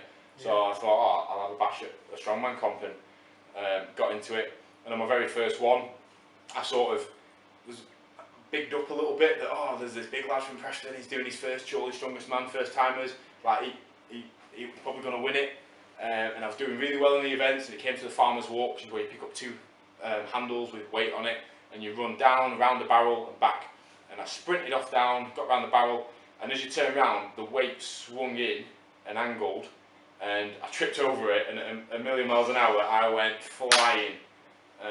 Crash bang wallet, I was obviously snapped at myself, I was frustrated, annoyed, But again, so I ended up losing that competition, and it was that failure that I'll tell you what, I never fell over again doing farmer's walk, because I learned. So whenever I went around that barrel, I stopped for a second, I kneed the weight a little bit to counter that swing, to bring it back straight, and then I could sprint again. And after that, I won every single farmer's walk I ever did. So because it's technique, and I'd learned from my mistakes, and that's it. And it says reflection. How do you reflect? Yeah, you plan, do, review, don't you? It's all that good stuff. Like, so, like I say, you look back, you go, right, what went wrong there? Weight twisted in, tripped up. How can I correct it? Boom, knee out, off we go again. Yeah, how could I have done it better? Yeah, I could have done it This better. is the way I did it. I'm not necessarily I did it wrong. Yeah. But this is how I did it. I want to start going into this positive, power of positive mindset now. Don't focus on what you didn't do, because you didn't do it. Yeah. Let's focus on what I did do and how can I improve that. Yeah, absolutely. And it was always, like I said, taking the positive out of the situation. I'm going, all right, I messed up on there, but I won this event and I did that. And like one of my little goals in the competitions, because you don't win every competition, obviously. But I was like, right, I want to try and win an event in every competition, because there's only 6 events, and I managed to achieve that, so I was quite happy. But yeah, just got into it more and more. And my first strongest competition that I won was Great Harwood Strongest Man. Then I went on, I won Bolton Strongest Man twice. I was refereed by Eddie Hall, which was pretty cool. So I remember I was absolutely hanging out on the deadlift, but Eddie Hall, who held the world record at the time, when he's shouting at you like, get some more reps out, you get some more reps out. Yeah. So I pulled some hideous faces in front of that man. Is it going to be? Yeah, go on, sorry. With it obviously takes a lot of training doing that strongman stuff. Yeah. But I'm thinking more about the structure of your body now, because you said you've got pins Yes. in your knee. So how do you So lower that weight? I was just sensible. So whenever I was squatting or did any event that would use my legs or carry a lot of weight, I always wrapped my knees up. And I said to myself, this minute I started training, I said, look, if ever you get to the point where your knees are starting to hurt, you stop. Yeah. Okay. If you're mid-event and you feel your knees going, you stop. And luckily, because I was always sensible and I always wrapped them up nice and tight to protect them, like I never hit that point, which was good. So, like I say, when we did Bolton Strongest Man the first time I won it, it was pushing a 7-ton DAF truck. So the ones that we used to ride in the back of in the army, we pushed that, and like mass moves mass. So. As a shout out, it took just to move one of them slightly. Me and Baby Ed Tomo, we had to move one of them out the length of this table once. So to do it on your own, first shout. And then, like I say, there was the videos that I shared today. Was there was a charity truck pull at Burnley Football Club for a little girl who had cancer, and they're doing it dressed as I think it was superheroes or whatever the theme was. So obviously, naturally, this comes back to me finding out, being confident in who I am as a person. Yeah. Like I'm a 26 stone strong man who rocks up, and like everyone knows when I go to a competition, I want S Club 7 playing when I'm doing my events. Why? Because I'm Don't stop, never give up. So yeah, I was pulling a 21-ton Eddie Stobart truck dressed as Elsa with my little blonde wig and my wand. My daughter, I'd love you. Yeah, and She'd love you doing that. but it was good because it makes people laugh and makes people happy, and like I'm comfortable. Like I've shared them today to show pictures in schools and stuff, and it makes people laugh, and like it's that being comfortable with yourself and confident in who you are and what you bring to the party. I'd like to say as well, projecting that image, you know what I mean, from the outside looking in, people have got to say, hang on a minute, this big dude is confident to do that and project that type of image. Maybe I can start verbalising and talking to other people about what I like and who I am. Yeah. You know, whether you like Megadeth rock, Yeah. you know what I mean, you might say, oh yeah, I want to put black lipstick on and stuff like that. It's okay. Yeah. If you want to do that, it's okay. This is what I was thinking. Like, as long as you're not hurting anybody, like you do you. Like you do what makes you happy. And like you say, the lads laugh at me when I'm at the gym at work and I put my playlist on, because 1 minute I've got 5 Finger Death Punch, and like everyone used to know before I did my lifts, I used to get myself angry. So I used to do this whole big, great tune.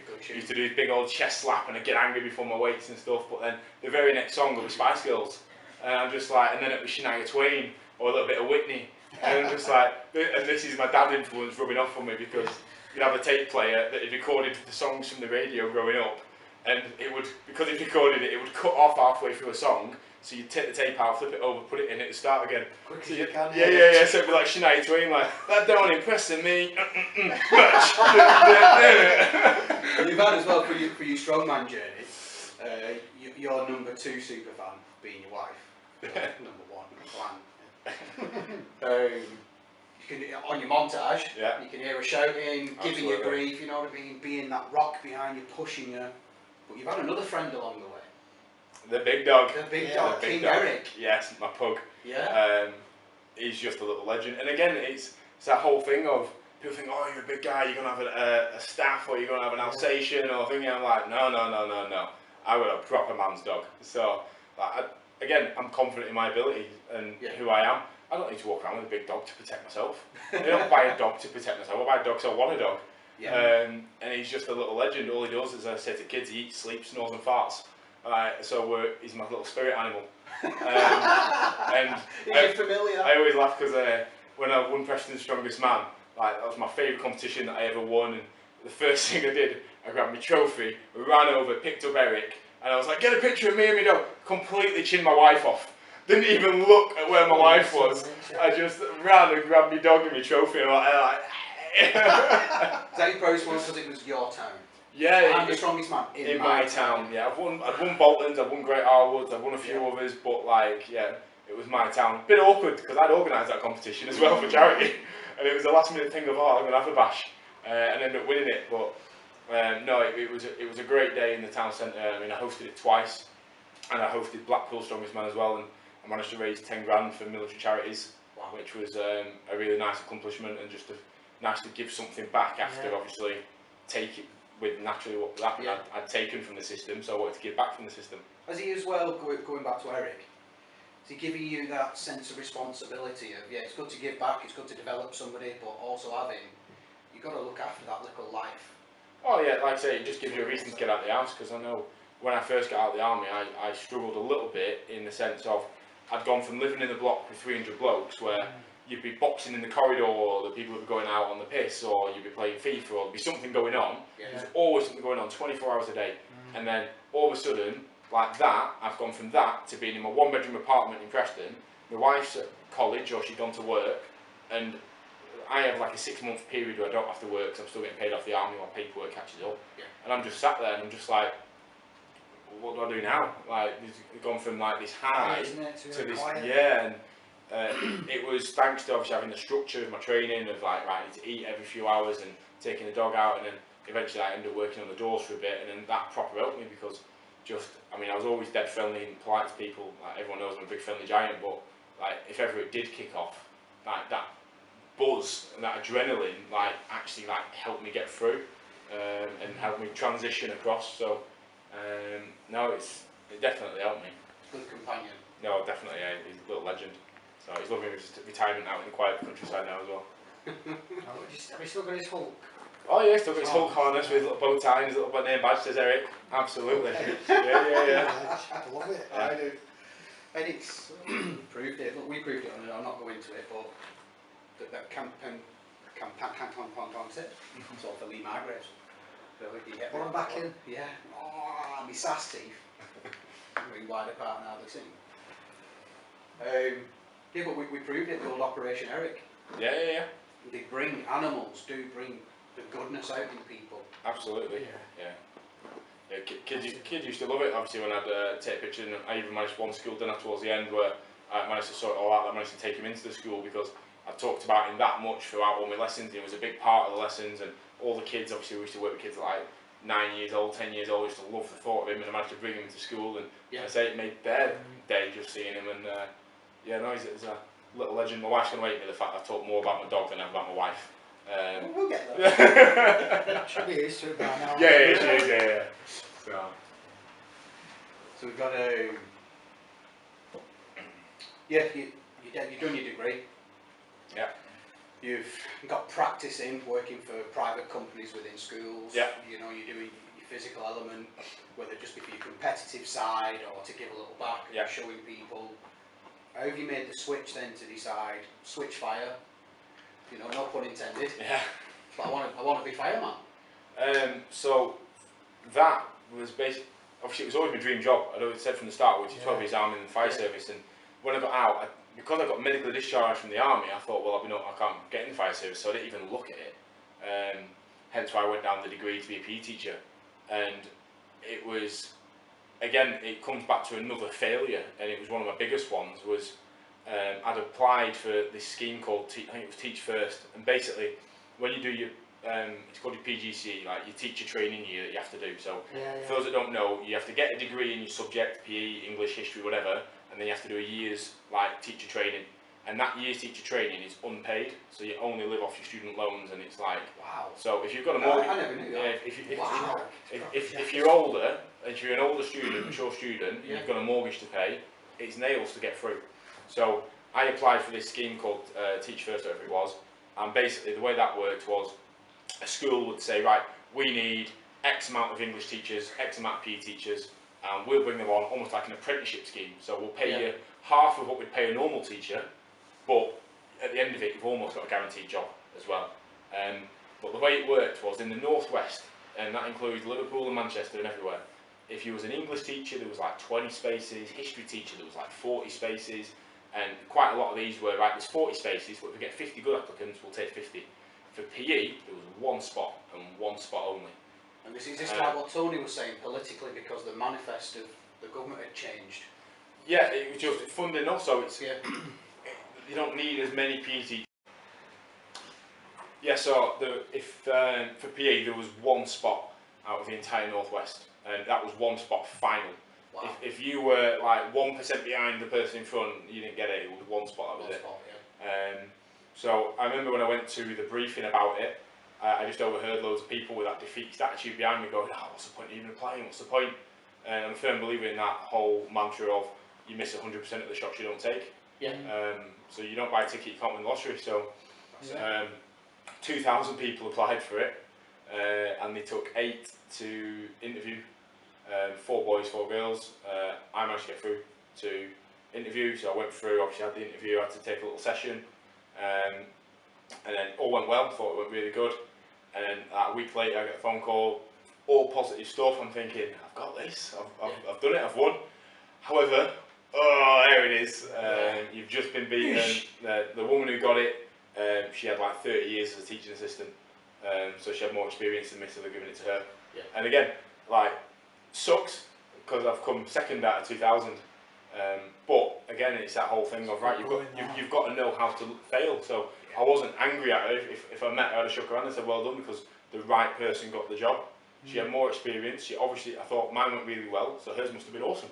So it's that positive mindset, thinking that not, oh, I failed again, or I've done this again. It's like, I've done well to get where I've got to, and also the person, if I've been beaten by someone, fair and square, hats off to you, every time. And that was one of the things I always tried to teach the kids when I was in schools, was it's like, I'm not a fan of participation trophies at all. Like, that doesn't, if you lose, you don't get a medal. Like, It's like, true. That's and why society's because getting worse. you need, being competitive it's almost seen as a negative trait nowadays, but it should be a positive. It's good to be competitive, providing, and it's a massive thing that you need to know how to lose, because you lose more than you ever win. Yeah, it's I was listening to a TED talk. Hey, subscribe. The other day they were saying our way that we have gone round, whether it be development, education, school, sports, blah blah blah, is the technical ability and the development and everything, and having a go. Whereas like your American side, is win. Win, win, win. Now, I agree on both sides. I'm kind of sitting on the fence on this one, but depending where you are now, if you're over 18 and you're in a competitive environment, then it's all about winning. It's performance based. All about winning. You've learned how to do it. Yeah. Now go out and win at it. Yeah, absolutely. You know. And again, so I failed at that. So in my eyes, I'd lost 18 grand a year. I was thinking, am I going to pay my mortgage? Am I going to get through this PGCE year? So it was a massive hit for me to take. And then I'd applied for PGCE. I got in at Jill, and I was just like, right, I'm still going to go for this. But I was laid in bed one night, just scrolling through Facebook as you do before you go to sleep, and I just saw an advert for Lancashire Fire and Rescue Service, and it said, look, they haven't recruited whole-time firefighters in 10 years. So even if I'd tried looking into it when I got out, they weren't recruiting. And I just thought, you know what? If you don't buy a ticket, you can't win the lottery. And I thought, if I apply and I don't get in, I've answered that question. I hate what ifs. Yeah. So I'd hate to be a teacher in 20 years' time and go and see a 500 go past and go, could I have? What if?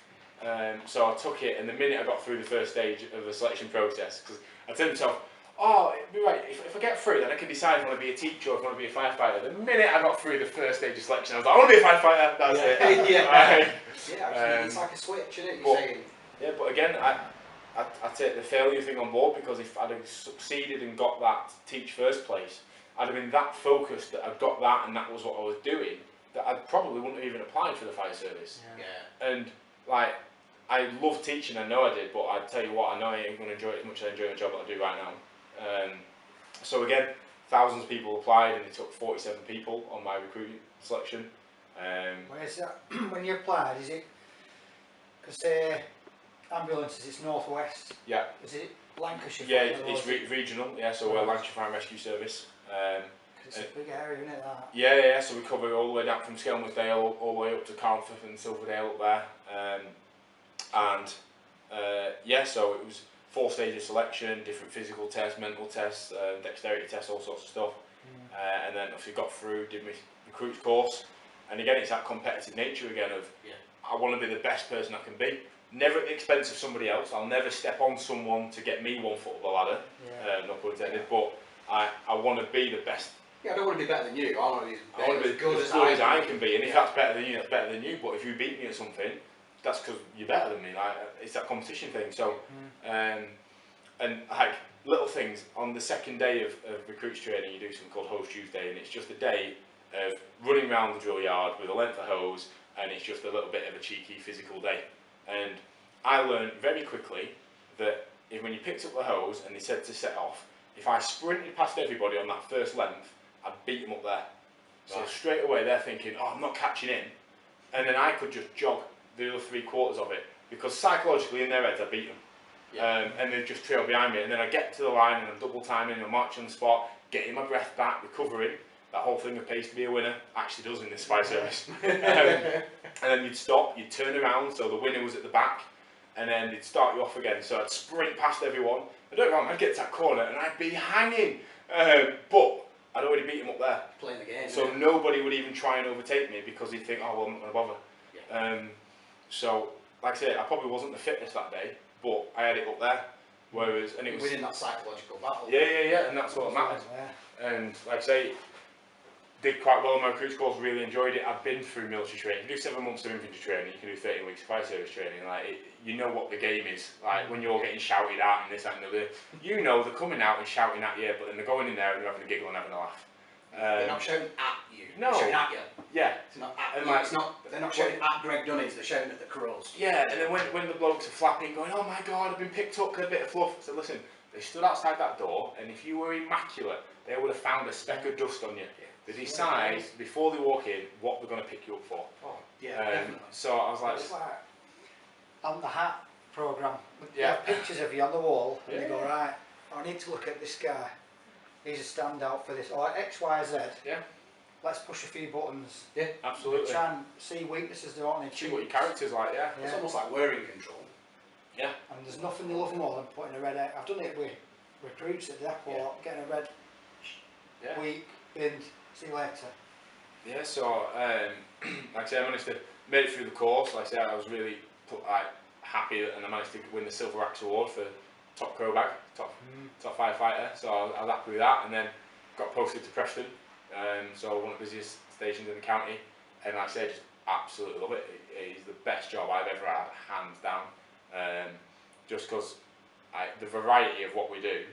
Obviously at Preston we have loads of specials as well, so we have like a boat, we have an aerial ladder platform that goes 100 foot in the air, we've got foam units, we've got like wildfire units with off-road vehicles and So stuff. it's not all just putting flames. It's not just water on hot stuff. There's loads of different stuff, which goes out to car crashes, RTCs, we go out to everything, and it just keeps the job so diverse. And obviously in between all that we do home fire safety checks, so we're going to people's homes, putting smoke alarms up, we do school visits, which obviously I take the lead with because of past experience. So yeah, I just absolutely love it. So it's moulding all your other experiences into this now career. Yeah, I mean, You've got. someone said, didn't they, like, if you can find a job that you love doing, the world needs, and you can get paid for, that's like the holy grail of a job. It's not a job, is it? It's not a job. I don't get paid to go to work, like, I just get paid for doing something I love doing. Yeah. So, like I say, it's an absolute gift, and like, it's nice because we've moved from Preston up to a nice quiet little village.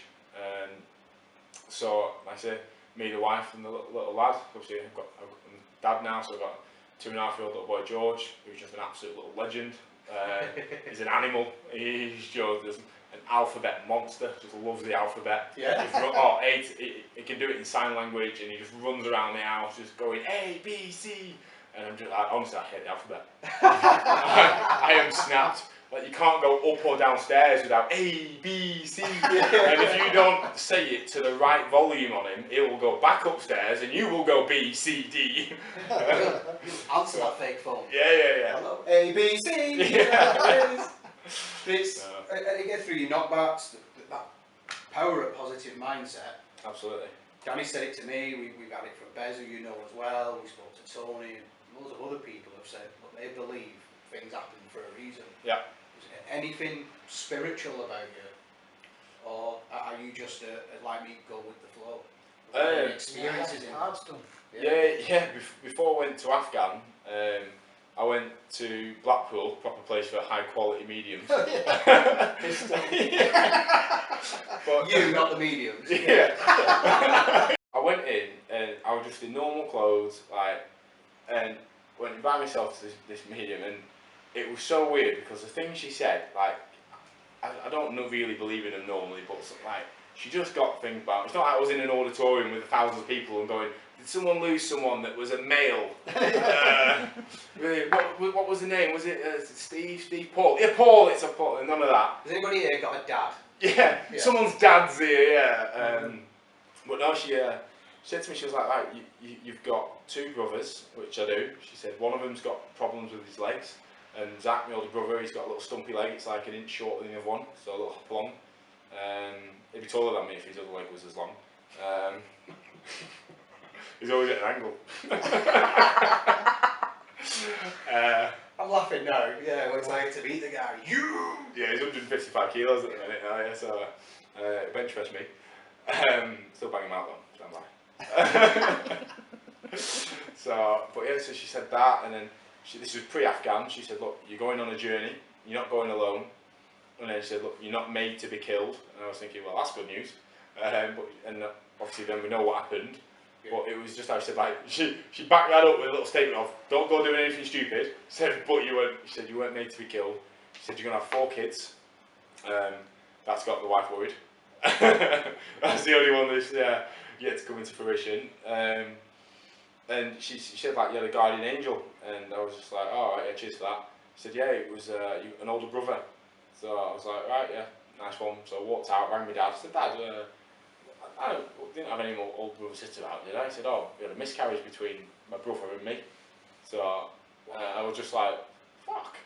So she said, I mean, my memory's atrocious now, but she did say there was a lot more that she said at the time was spookily bang on the money.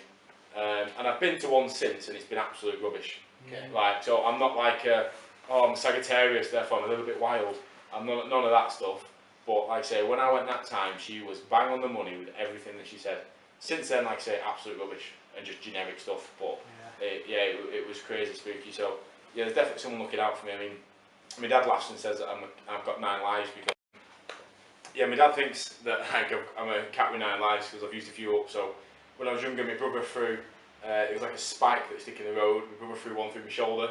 Road spike, spike that goes in the road. Yeah. Threw it through my shoulder, so that could have been a lot worse than it was. I obviously then got blown up.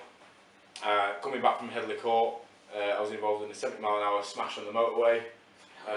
Got out, walked away from that one, walked away from blowing up, walked away from my brother, and then I was kayaking and I got caught in what's called a stopper, so where the water retains you, and I just kept getting dragged under, and that one actually I thought was my time then, like that was the closest I thought I'd come. So you say spookily all this, are you destined, now you're in a search and rescue job? Yeah.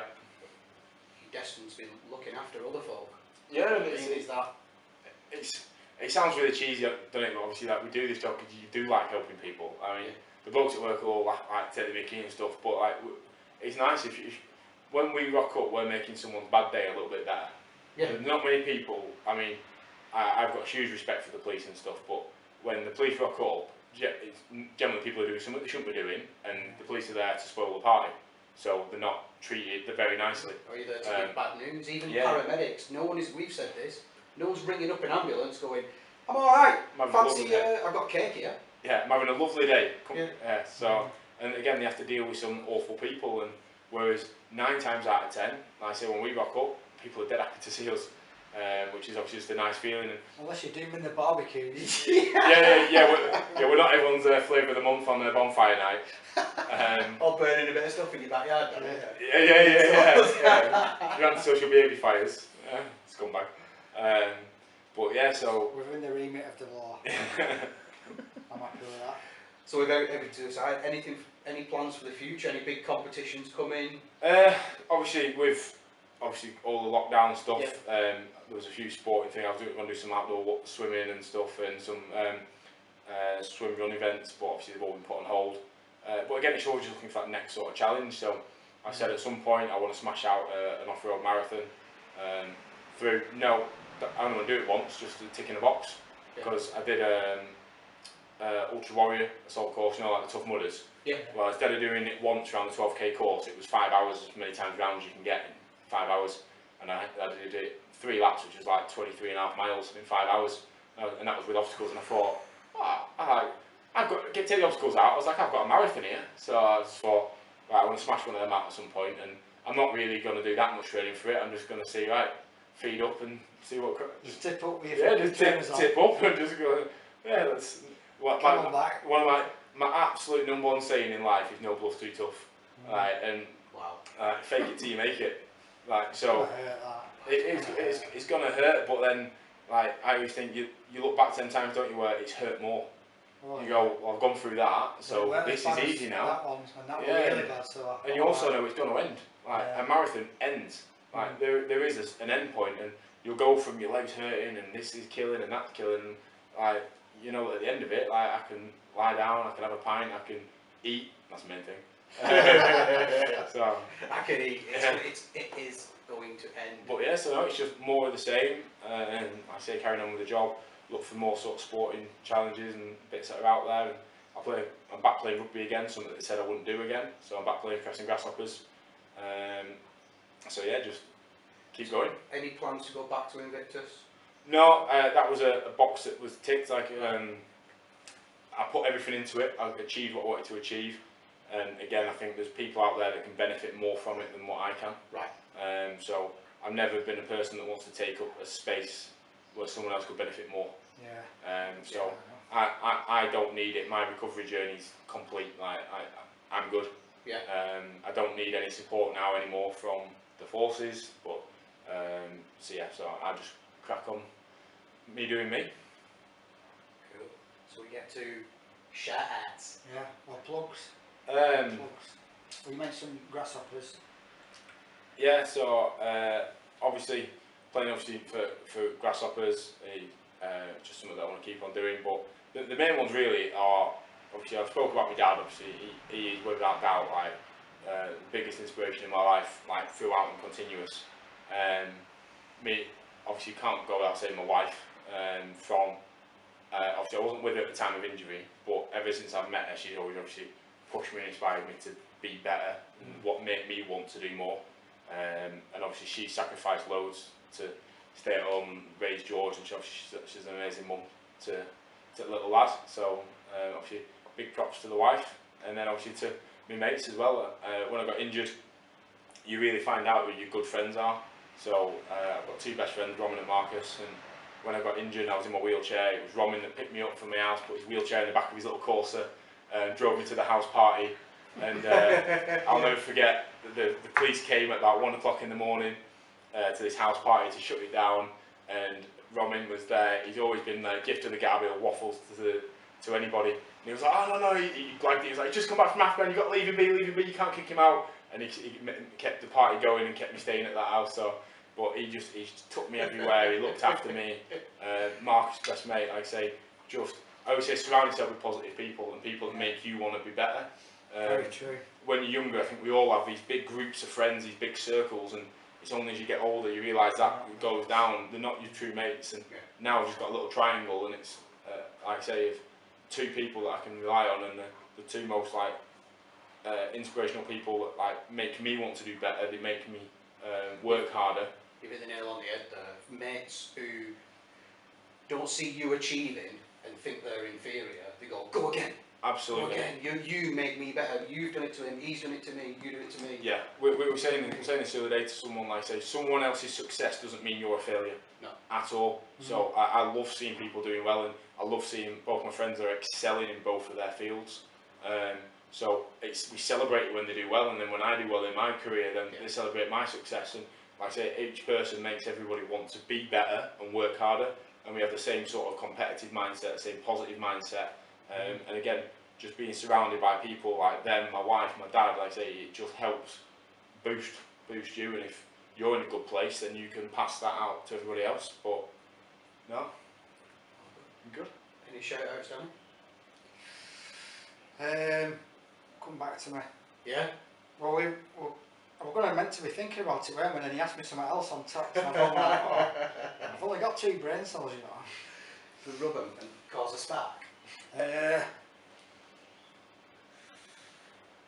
What about Noel and Liam Gallagher? Come on. Do I get one for being camera on? Yeah. Not now you've just said it. Yeah, there we go. It's meant to come out of my mouth. Yeah, I can edit that out now. No.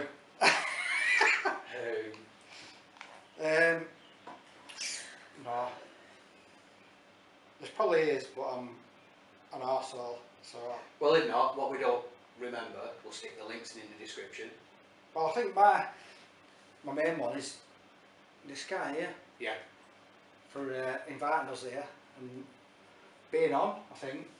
I appreciate it. That's it. No, I've not seen you for a long time. I know it's been nice to see you both. So. Any one of them guys, whenever I'm near Greg, he just makes you feel good. Yeah, that's what I was saying. I feel good about myself. I want to be near Greg. Yeah.